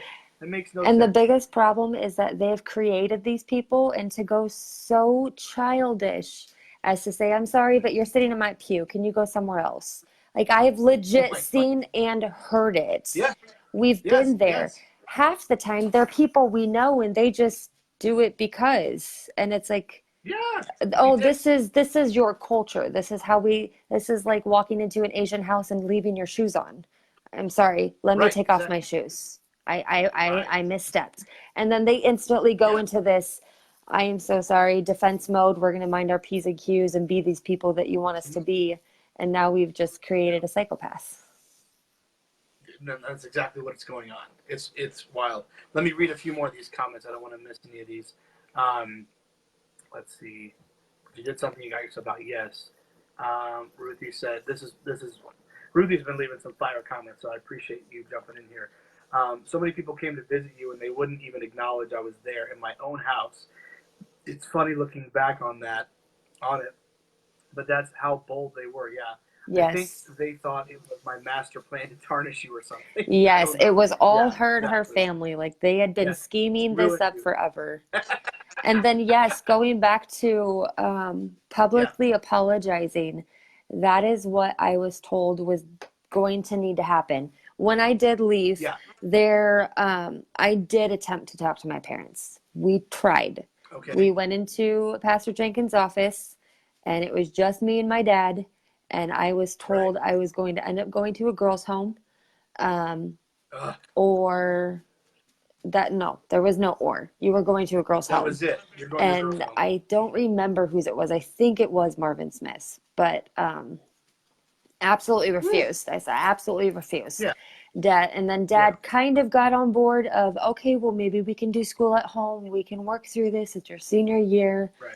And then my only thought was, what happens when I graduate? Am I going to have to stay here? Like, if there was a chance, now is my chance. This is my only, I'm already kicked out of school. I can't go back. Yeah. You're either going to send me to a girls' home or some shit education that isn't going to work. Exactly. So I said, screw it. And I walked out the door, and Ruthie helped drastically. Like, it was such a culture shock that I don't even remember half the stuff I did because I know it was that stupid. I know I offended people, and not to give myself an excuse, but it was like, I don't know how to act in some of these situations. I was in a situation of Bible. Okay, well, this happens, then we read this verse. And if this happens, then we read this verse. And this is all that I've memorized. Don't feel bad, Chelsea. Yes. I promise you saved yourself some heartache of trying to memorize those scriptures. Holy crap. The fact that I still know them is the curse. Yeah, no, I feel you. I've lost a lot of it, but yeah, there's some that hang on. Let's see. Let me just read a couple. Jose, hello, good to see you, my brother. You're my family growing up, never alone. Larissa says, Ruthie, proud of how far you've come and your willingness to speak out to help others. Yes, I agree with all those things. And hello to you, Jose.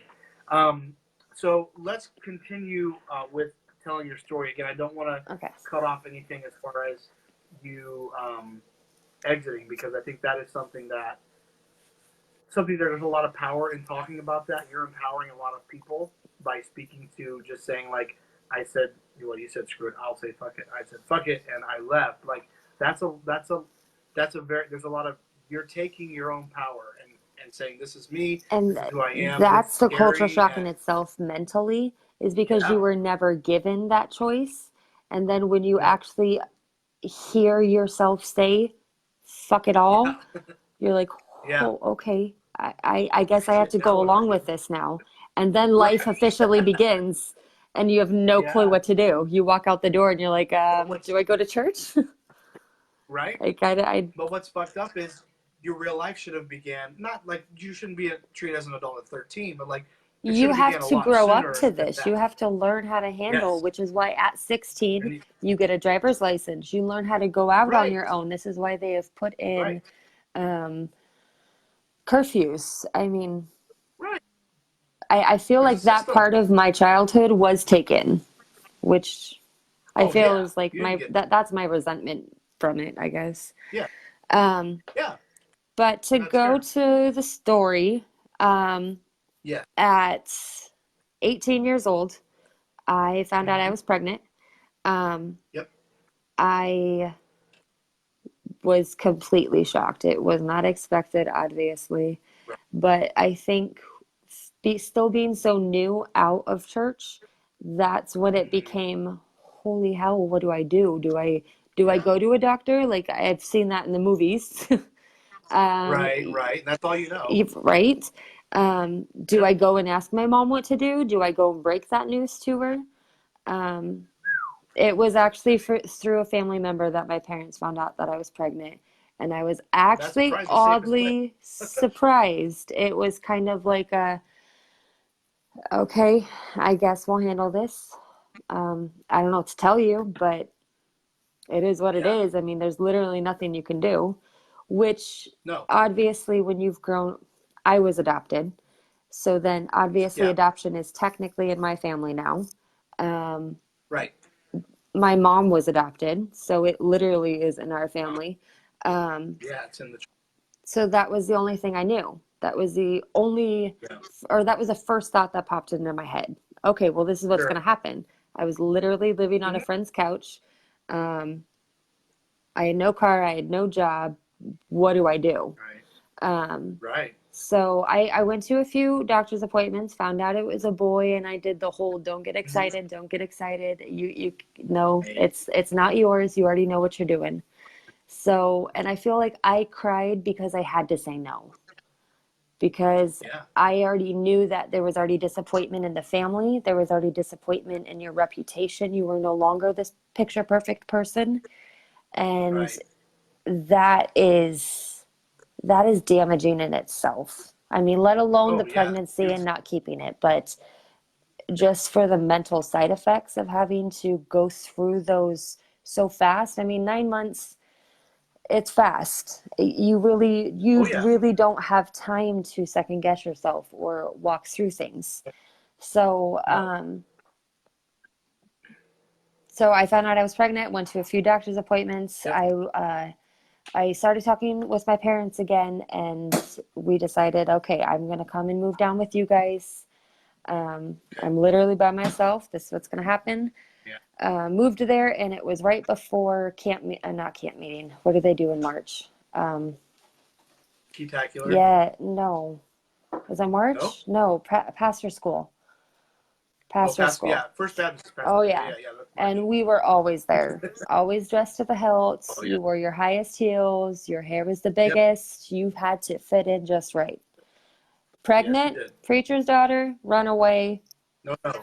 You don't get to wear the heels and put on the high hair. It's Right. you don't fit in, Right. honey. Just admit it. It is what it is.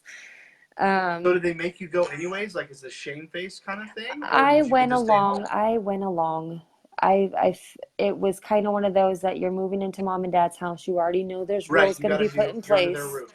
So I tried to Yep. walk the walk. You talk the talk. You know how to answer. Yep. You know how to push those conflicts away because you already know where they're Yep. headed. Just avoid the Yep. arguments. Mom and I Right. can't be in the same room together. There will be an argument. Um, so we had sat down at the table one evening with Grandpa and Grandma, and you know how feisty Grandpa can get when he's all hyped up. Yeah. Yeah. And then you got Dad and Mom. Yep. Um, and there was a discussion that it's probably not wise for me to be sitting with them in church, and that I should Your probably go to this parents? girl's home because I was pregnant, and they are these, I don't remember what he was Pillars of the doing. church. Yes, not a pastor, but he was more or less the next best thing. Leadership. Um, Yeah. and don't get me wrong, he's really not the limelight guy. He's just always put in those Yep. positions. So Right. I I'm familiar feel with. I feel like they pushed him to a level that he didn't Sure. even want to be. Because there were times Yeah. that he would come back and legit be crying, and I am so sorry. I cannot believe that just happened. But in my mind, Wow. that was but you did it anyways. I don't Yeah, I still, don't it know. doesn't negate You that it's forgave happened. It still anyways happened. because when they cry, you cry. So, oh, daddy, I still love you. I love you. I love you. So Right. of course it Right. became acceptable. They hurt you. I'm sorry. It's okay. I forgive you. And then we're Yeah. back to everyday normal. It's a vicious fucking cycle. You just do as you're told, Yeah. and you avoid all Yeah. arguments. Um, Mhm. then after they were saying I was going to this girl's home, I would be able to go and sit with them in church. I would be able to, not a girl's home, I think it was RU. I think it was the RU house Oh. that they were going to put me in. And that I was going to be able to Was sit it with was like them a local one, or local. was it Rockford? Okay, No, local. it Gotcha. was locally. Um, I would have to sign a piece of paper to even sit with them, and I'd have to earn my Mhm. way to sitting with them in church. And for a That's hormonal bullshit. pregnant woman, you don't Oh, try to take away what happiness she was trying to create. I wanted to be with my right. parents. I'm gonna cry thinking about it. Right. You moved in I for a reason. needed the mental Yes. motherhood of what is about to happen to my body. I literally have Yep. no clue other Yep. than going to a doctor and hearing a heartbeat. Right. Um, Sorry to be so That's vague. I not hope there are no children watching this, but how the hell am I no. They've supposed to already been push out a baby out of my vagina? How does that work? exactly Seen it in movies. What really happens, please? right. Because that That's sounds like it it. hurts. That's all I got to tell you. Yeah. Uh, Yeah. um, so I flat out said no. Just This, as a side yes. note, it was hours ago, but I've already warned people not to have children watch this. So they should. Sorry. They should know already. No, no sorries. But this is not your mother's podcast. It's okay. Um, so I flat out told him So now no. you're at This is not what's gonna yeah, happen. Um, yeah, no, I got up from the table. I mean, we argued about it. I did not just say no and got sure, up. We argued and we argued right. because I tried to Try to plead. protect. I pled with mom. Yeah, I need you here. This is what's yes, about to happen. I believe I have yes, chosen this decision for my child, but please stick with me. This is not yeah. an easy My task. mom. It's not just Yeah. a here you go, bye. It doesn't happen like that. Now this is gonna go. Um, so I just got fed up, just like I did the first time. Stood up, Mhm. went to walk down the stairs, and they have three stairs. You turn and then you go down the next massive Yes, flight of that's the stairs. landing. Those old Indiana houses. Um, Yes. and I was about a third of the way down the last stretch when my mom was trying to get me to come back upstairs and finish this conversation. I don't know if she was This actually argument. trying to push or if she was just trying to grab my shirt and pull me back up, but I fell. I tripped 80% of the way down. Uh, And I had him in July, so I was however many months pregnant. That's right. already scary in itself. I mean, you trip down a flight of Yeah. stairs. What do you do now? Yeah. Like, Yeah. is he still there? Pretty please. Right. Yeah. Um, Yeah. so I had actually called the ex, the baby Yeah. daddy. He drove from Michigan 6 hours to come and pick me up and drive 6 more hours back, all in one day, because I told him everything that happened. And it was weird to me that somebody else would actually think that was probably not right either. So to Right. actually know that somebody else was acknowledging that I thought this was wrong, but they thought this was wrong, maybe it's not a good idea. So then Yeah. it was a little more confirming that, okay, I'm not crazy for knowing that X, Y, and Z Right. is wrong, but so is SPQ. Right. It's, Right. Exactly. it was really eye-opening. Yeah, I can imagine. So that's something that I like that you. I mean, again, thank you so much for being vulnerable and sharing all this. But I like that you're bringing up what you just said. I'm not crazy because we talked about emotional and verbal abuse. There's so much from gaslighting to just straight up manipulation. There's so much that goes on inside of the Yeah. IFB.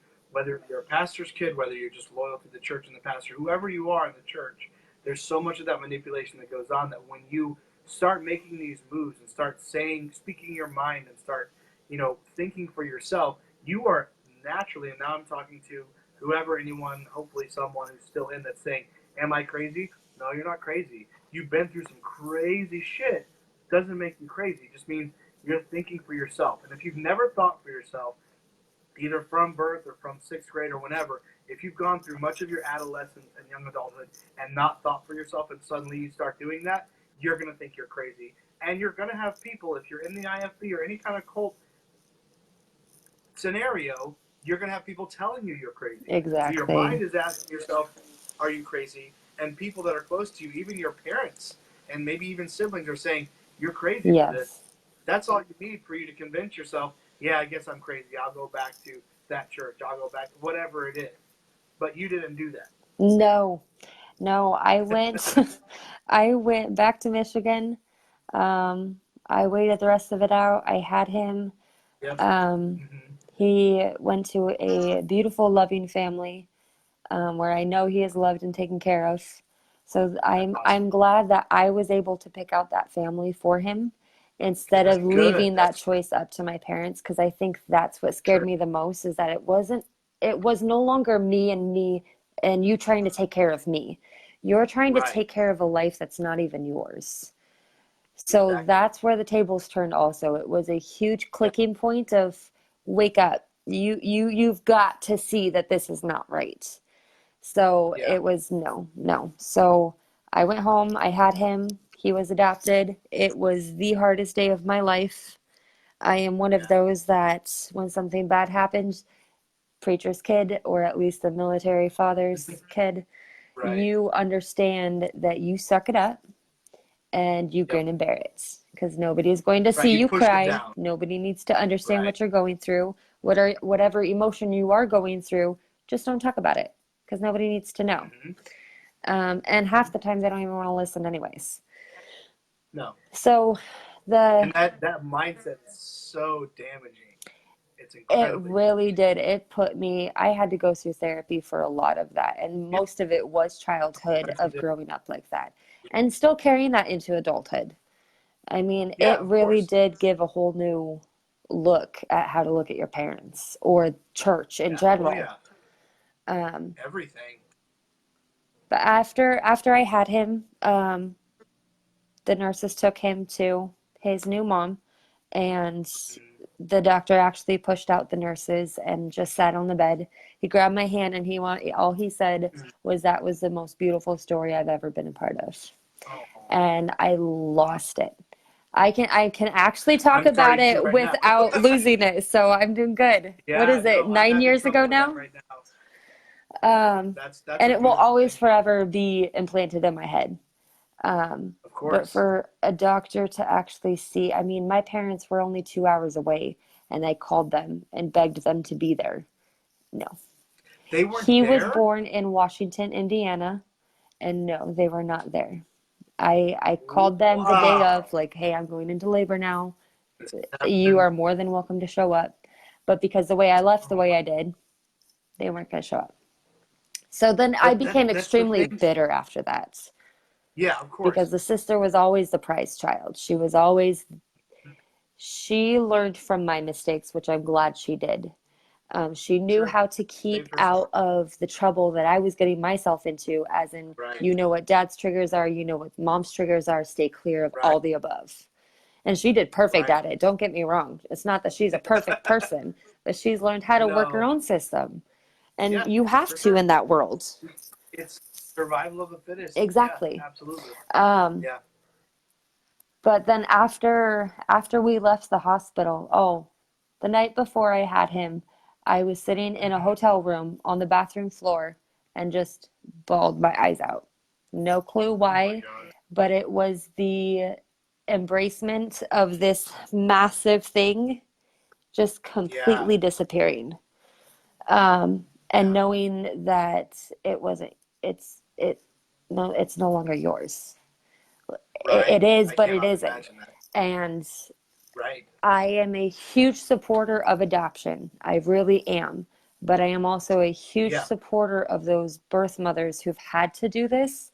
Whether they were forced to or if they've made that decision, it really doesn't matter, because you still have to go through that mental breakdown and process of, I'm giving birth to somebody else's child, and trying to deconnect yourself from something that's been sitting in you for 9 months.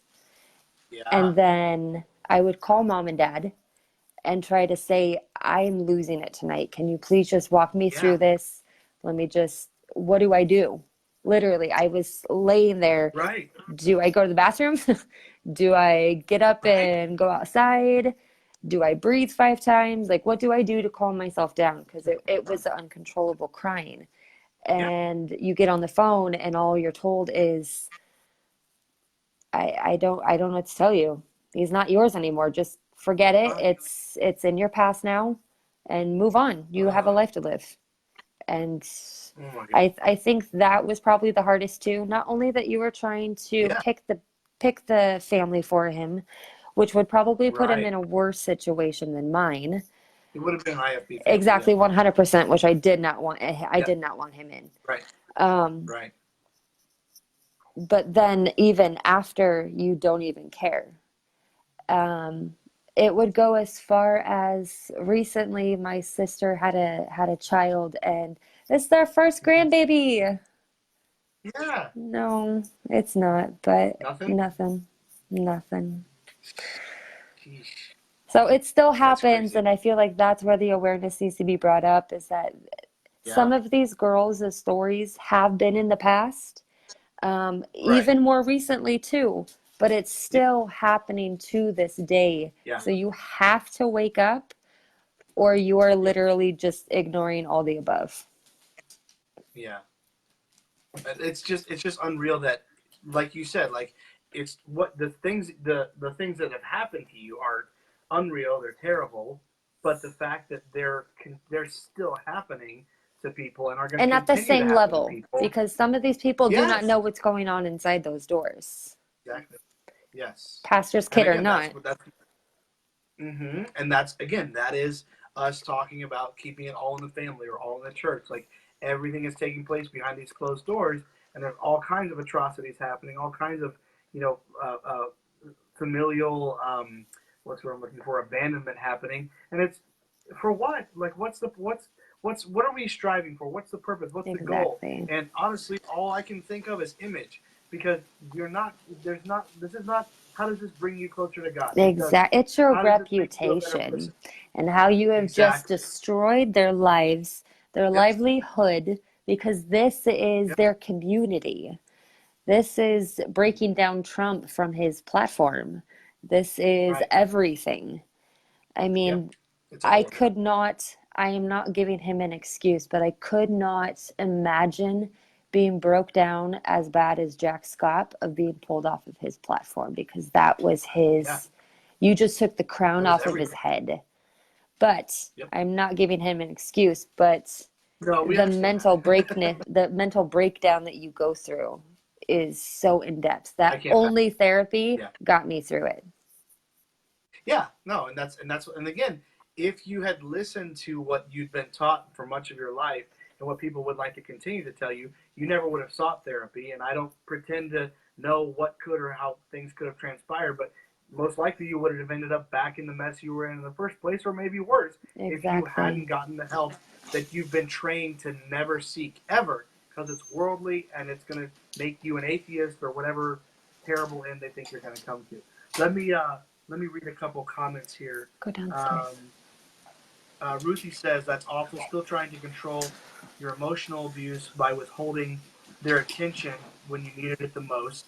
Anything to have power over you in some way. Yeah, glad you broke free of that. Absolutely, that makes perfect sense. Chelsea said, actually, you are a miracle and a true representation of what true love actually looks like. You are so much stronger than you know. Yes, I Thank agree you, with all these Chelsea. things. I'm sure. Hearing everything you've been through, I couldn't agree with those more. I wanted to.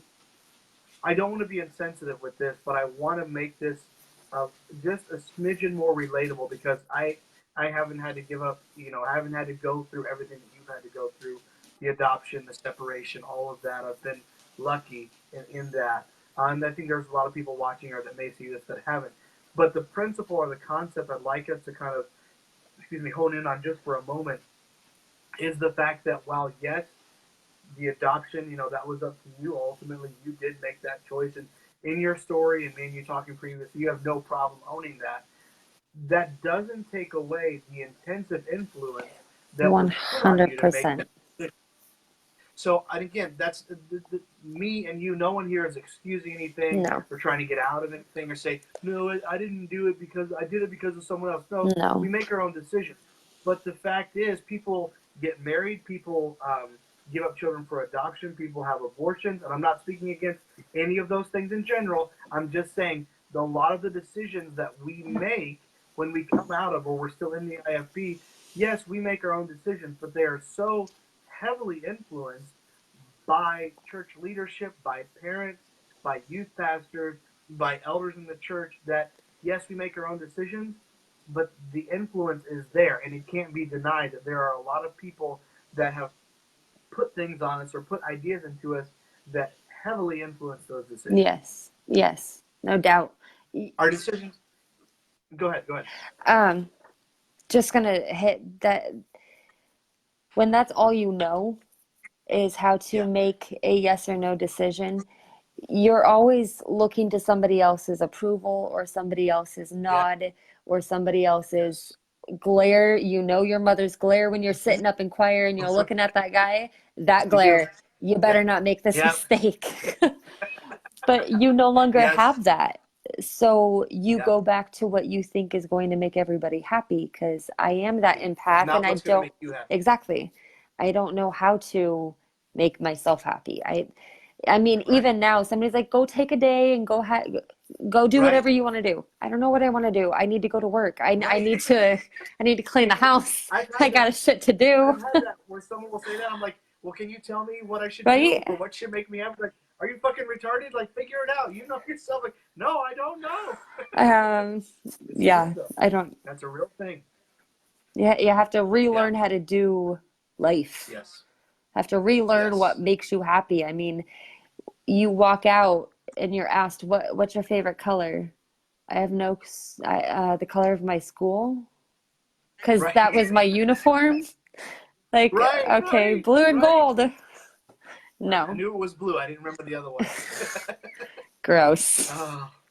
Those cheerleading outfits were horrible. I didn't be cheerleading. Oh, that's something else. That's a whole podcast in and of itself. It's like 5 extra pounds just sitting on your hips. Yes. Oh God. All right. So this is flowing very neatly, and I don't want to keep you up too late. I know it's not as late for us as it is for some other people watching, but I want to kind of transition now into, and I think both of us will have a few things to say on this as far as finding ways, because again, what you went through, like you already said, therapy, and therapy is huge, and I talk about it. You can't get me to shut up about therapy. I'm always talking about therapy. I'm with you. But I want to see if there's any kind of, I don't know if coping mechanisms is the right word, but mechanisms or things that you found for yourself, either through therapy or on your own, that have kind of helped you cope with the things that you've been through. And I don't care if it's alcohol, whatever it is. Like, I'm not saying that's healthy, because I've dealt with it in an unhealthy way most recently. So I'm saying but is there anything that you'd like to share that you've come across that, helped or didn't help, or avoid this or look for that? Or again, introspection is huge. I know that, but if there's anything you can share that you'd like to share, I think that could be of help to us. I didn't understand what it all was when you were being told what you went to Grace Baptist. You're one of those. And my instant reaction is, no, we're not like that. We're not, no. And I'm like, wait, what am I defending? I don't, what's bad to you? What happened?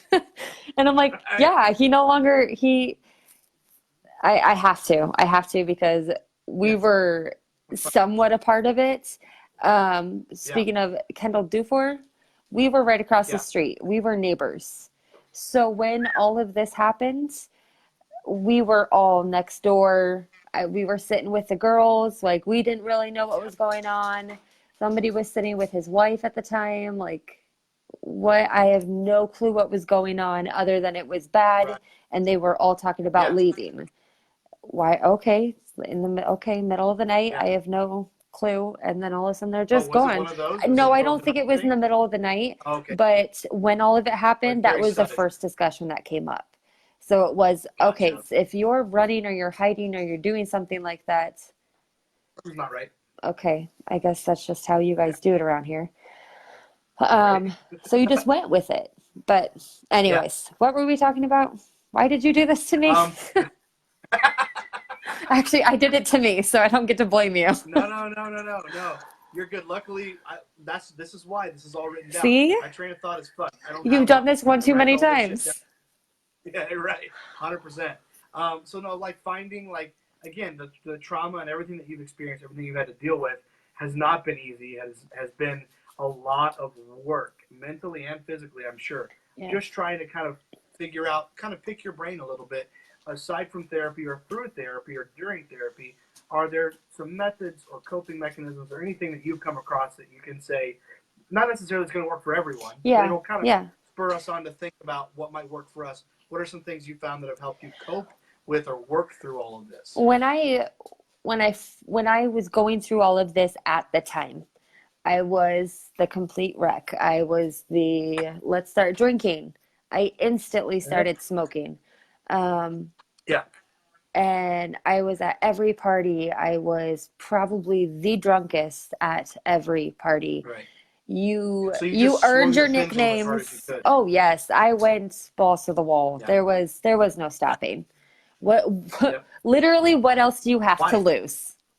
Yeah. Okay. Exactly. So Lost it let's all. just go and do it Let's all. Fuck yeah.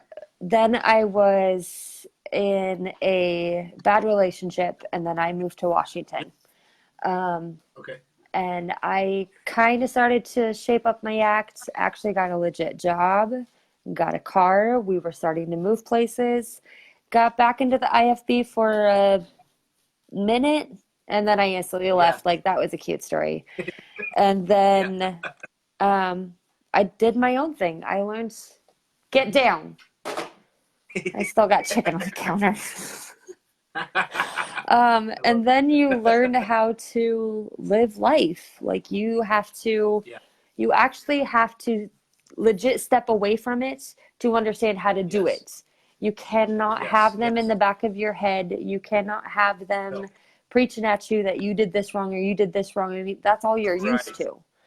Yeah. So I sobered myself up and I literally mentally went through it all. I do feel that because of upbringing, I wasn't able to have a creative side or a active imagination. That's inhibited big time. I can obviously talk. I can talk your ear off. So Same. oddly enough, have a as much as podcast I for a was reason. kicked out of Shut the fuck up. school, I went straight into, well, not straight into, but I'm now in college and it's probably my hobby, which is weird. And I That's hate cool. that. No, that's cool. But I'm going to school for my BA in More hobbies. psychology. Children. Oh, sorry. Perfect. I thought you were children. I'm sorry. I love you. Got Oops. it. Children, get out of my house. This is so entertaining. I'm Oh. telling you right now. But education has been my escape. As weird as that is, Good. being able to No. verbalize it. I don't know if you're seeing Chelsea's comment, and I agree because No. we're friends on Facebook.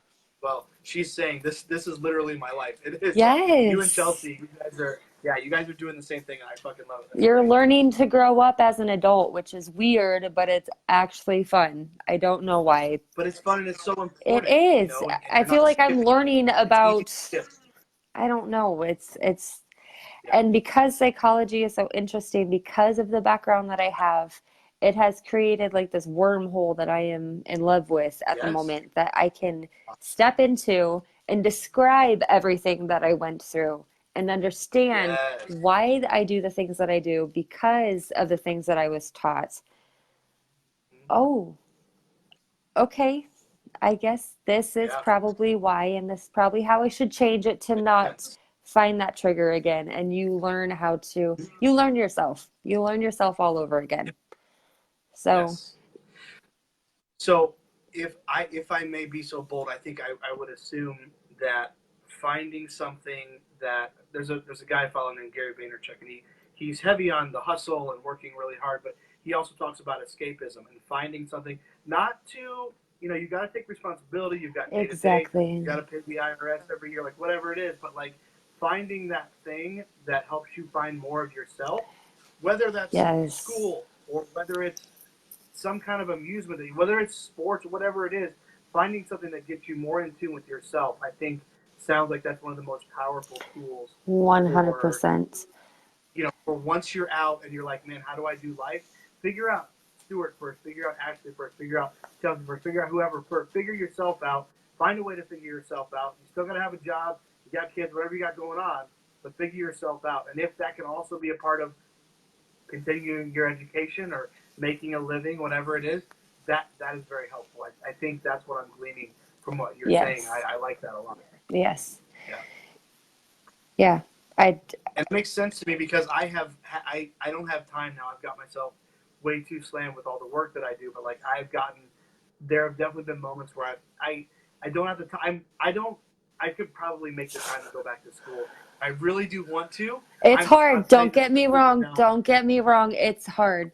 It's hard. Yeah, but this is what I'm admitting. I'm afraid to because I don't have any type of formal education. I have a college degree, but technically, you would be surprised. Really? You would. Okay, I was not the A student. I was probably C's and D's. I didn't fail, but I was C's and D's. And then all of a sudden you get kicked out of school. I got my GED, so I don't think I actually had to earn that. And then I start college and I have A's and B's. And I'm not trying to toot my own horn. I am more shocked than anything. Like, I think they're all weird and they have no idea what they're doing. But thank you. But you'd be surprised. Okay, well, that's encouraging because what my next thing was going to be is I'm afraid to go more than anything. I'm afraid to try to go back to school because pick and choose your topics and obviously find something that you're going to obviously enjoy. But you have to create the excitement out of it yourself, or it's going to be mundane, boring. Please, God, don't make me do this again. Let me read a couple more comments here. You were talking about Kendall, and Leslie said the pastor refused to believe that about him. Then half the church said they would leave if he was the principal. So Kendall stepped down, but still attends the church. Gotcha. Education saved my life. Chelsea says. It's taken me from afraid for my life to an empowered, educated woman that earns my own respect. Exactly.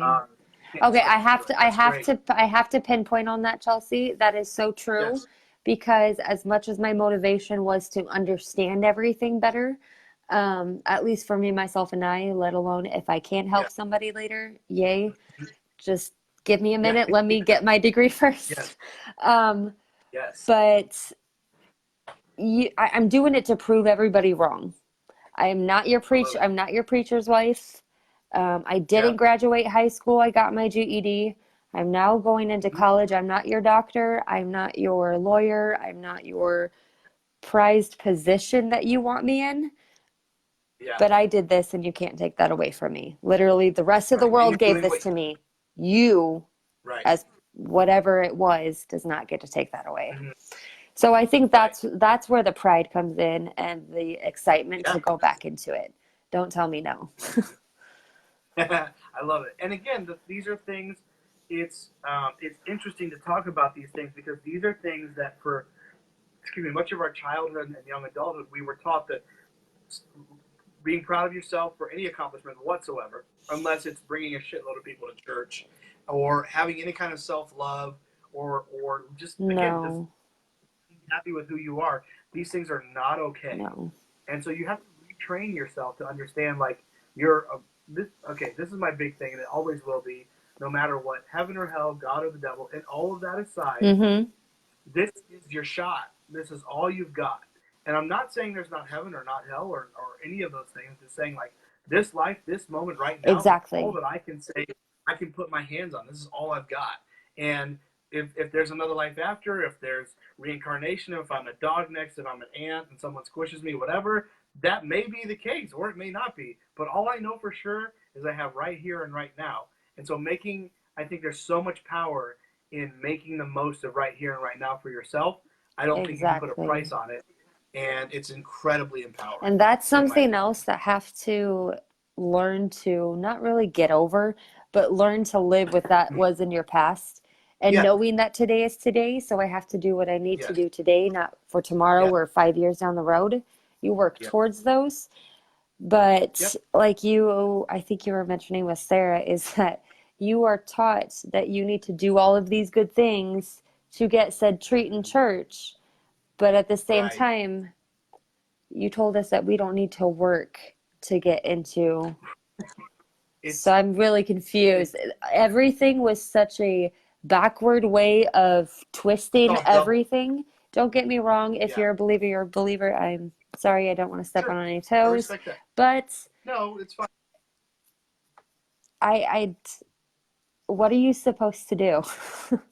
You supposed to sit Right. around Well, and I wait think for the air, and it's, I'm sure there's something, but you have to understand, what do I do? Do I pick the Diet Coke or the tea?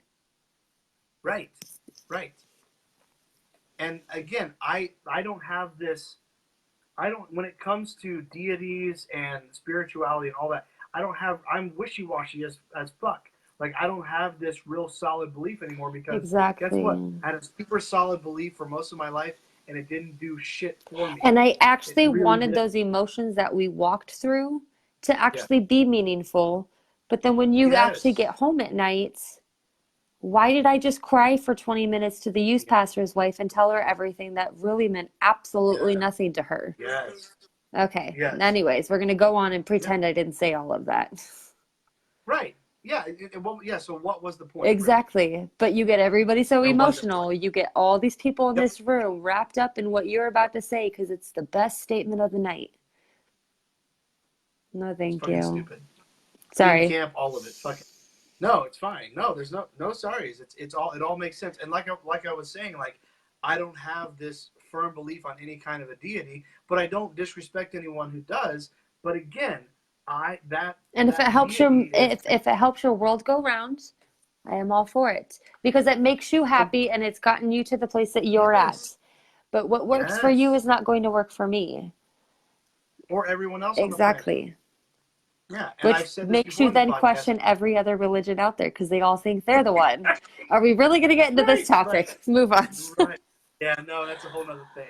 But to kind of echo what you're saying, my the place that I've landed at with religion and God and all of that is if you're not doing harm to anyone, three things.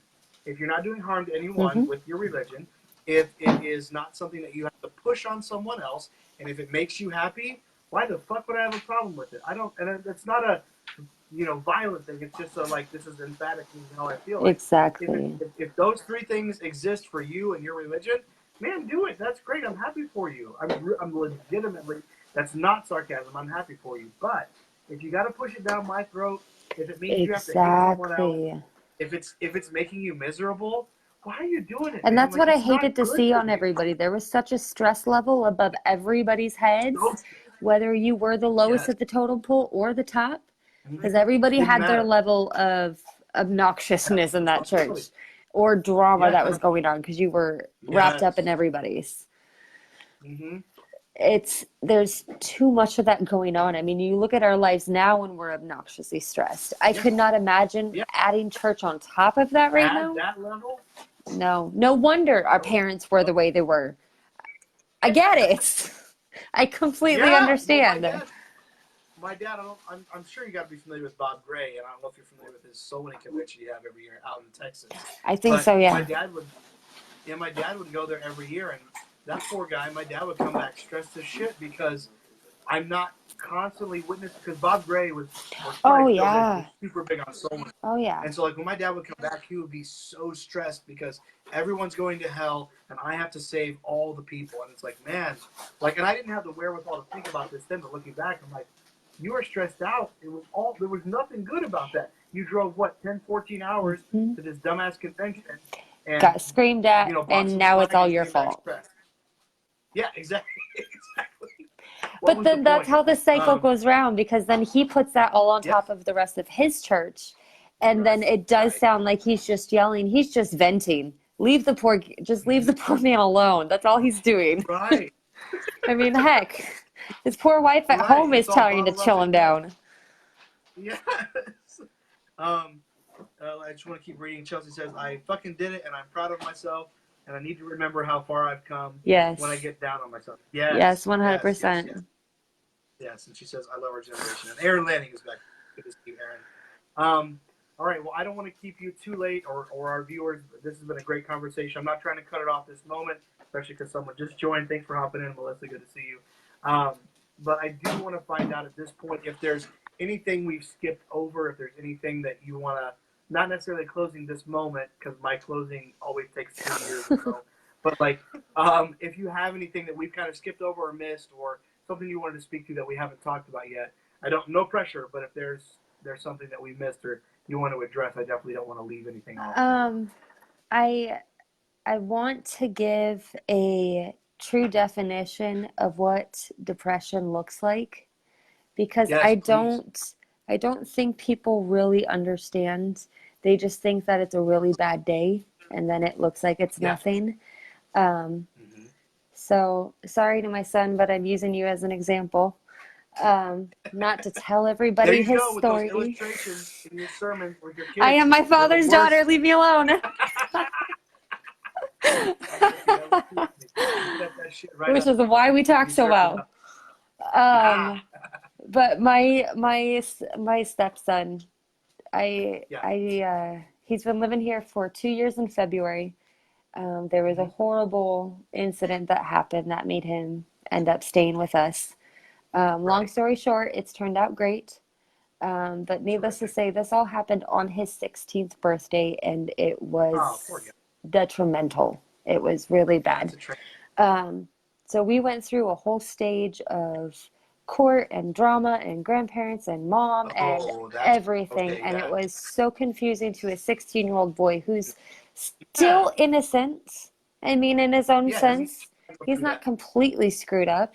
He is now, I'm sorry. Well, he lives with you, right? So preacher's daughter, you don't want to be our kids. There it is. You're fucked. But he went through a horrible depression and anxiety point that scared me to death. Sure. He would call into school every single day. He wasn't feeling good. No 16-year-old boy calls his stepmom from school crying, bawling, I can't do this. Please do not make me sit here and do this. So this is why I didn't want children. I love him to death. But I'm so deathly afraid I'm going to turn into my parents. Where do you draw that fine line of discipline? You're keeping your ass in school. You don't get to call in sick like the rest of you or the rest of your class did. Or do I feed off of that and take him home and give him understanding of, I don't understand what's going on with you right now, but I'm going to be here for you? Or is that too much coddling? Where do you draw that line? Well, and then you're an empath, so that makes it incredibly and it hurts. More difficult. It literally physically hurts. So we dealt with that for a while. We got him into therapy and it was doing good. And then it was right before Christmas and we went to a doctor's appointment because he was literally on the verge of being medically underweight because he wasn't eating. So we went to the doctor and he never looked up. He had his hood all the way on and never looked up at the doctor. It was his whole complete shut off mode. Never seen anybody like this. You hear about it, you see about it, but when you actually experience it, it's a whole different world. And I want to talk this in depthly about it because people don't understand. You're not the only one. So if I'm explaining something that you're actually going through, please, there is help. I know that there is. But the doctor asked him, is there anything else you want to bring up? Is there anything you want to talk about? Is there anything on your mind right now? And all he did was look over and flipped up his hat and said, I haven't told my mom this yet.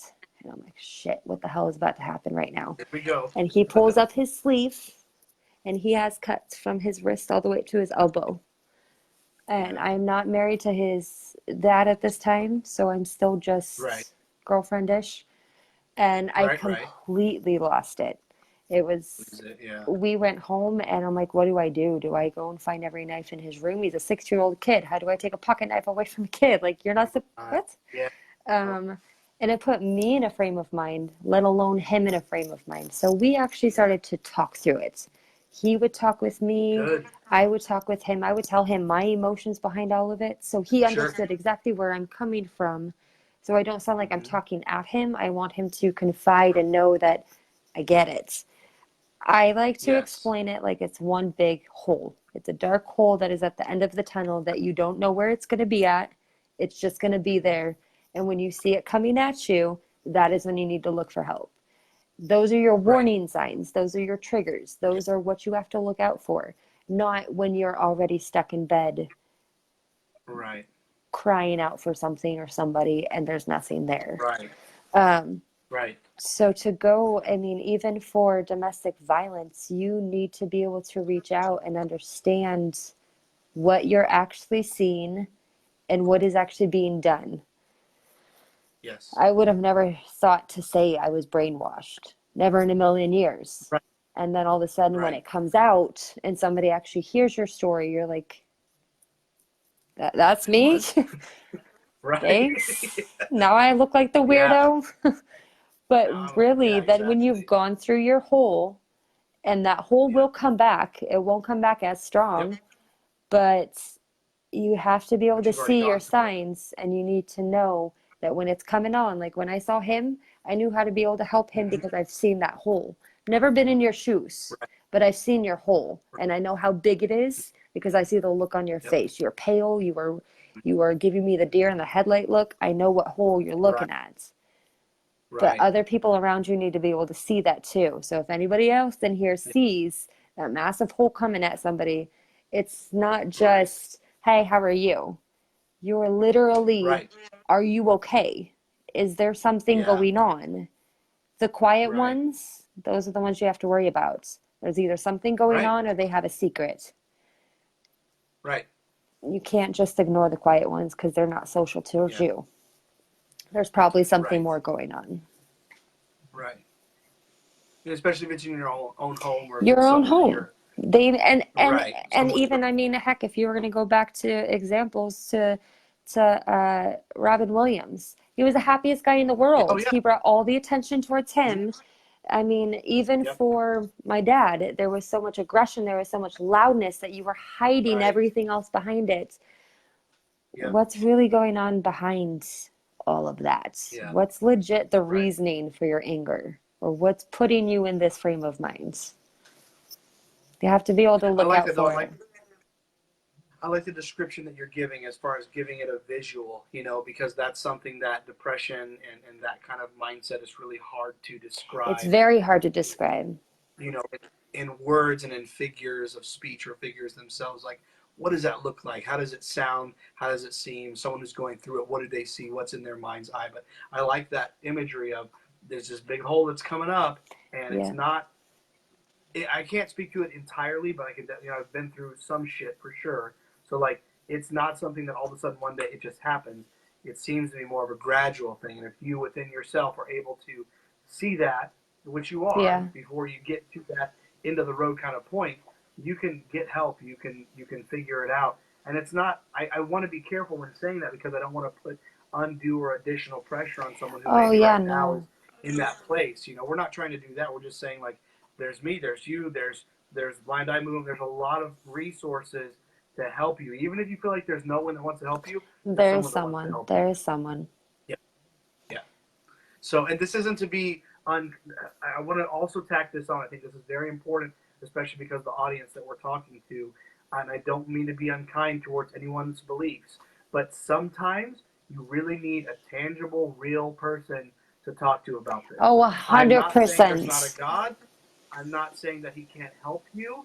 I had that firm belief for a long time. I don't know where I stand now. And I'm not saying anything against anyone's convictions or beliefs in a God.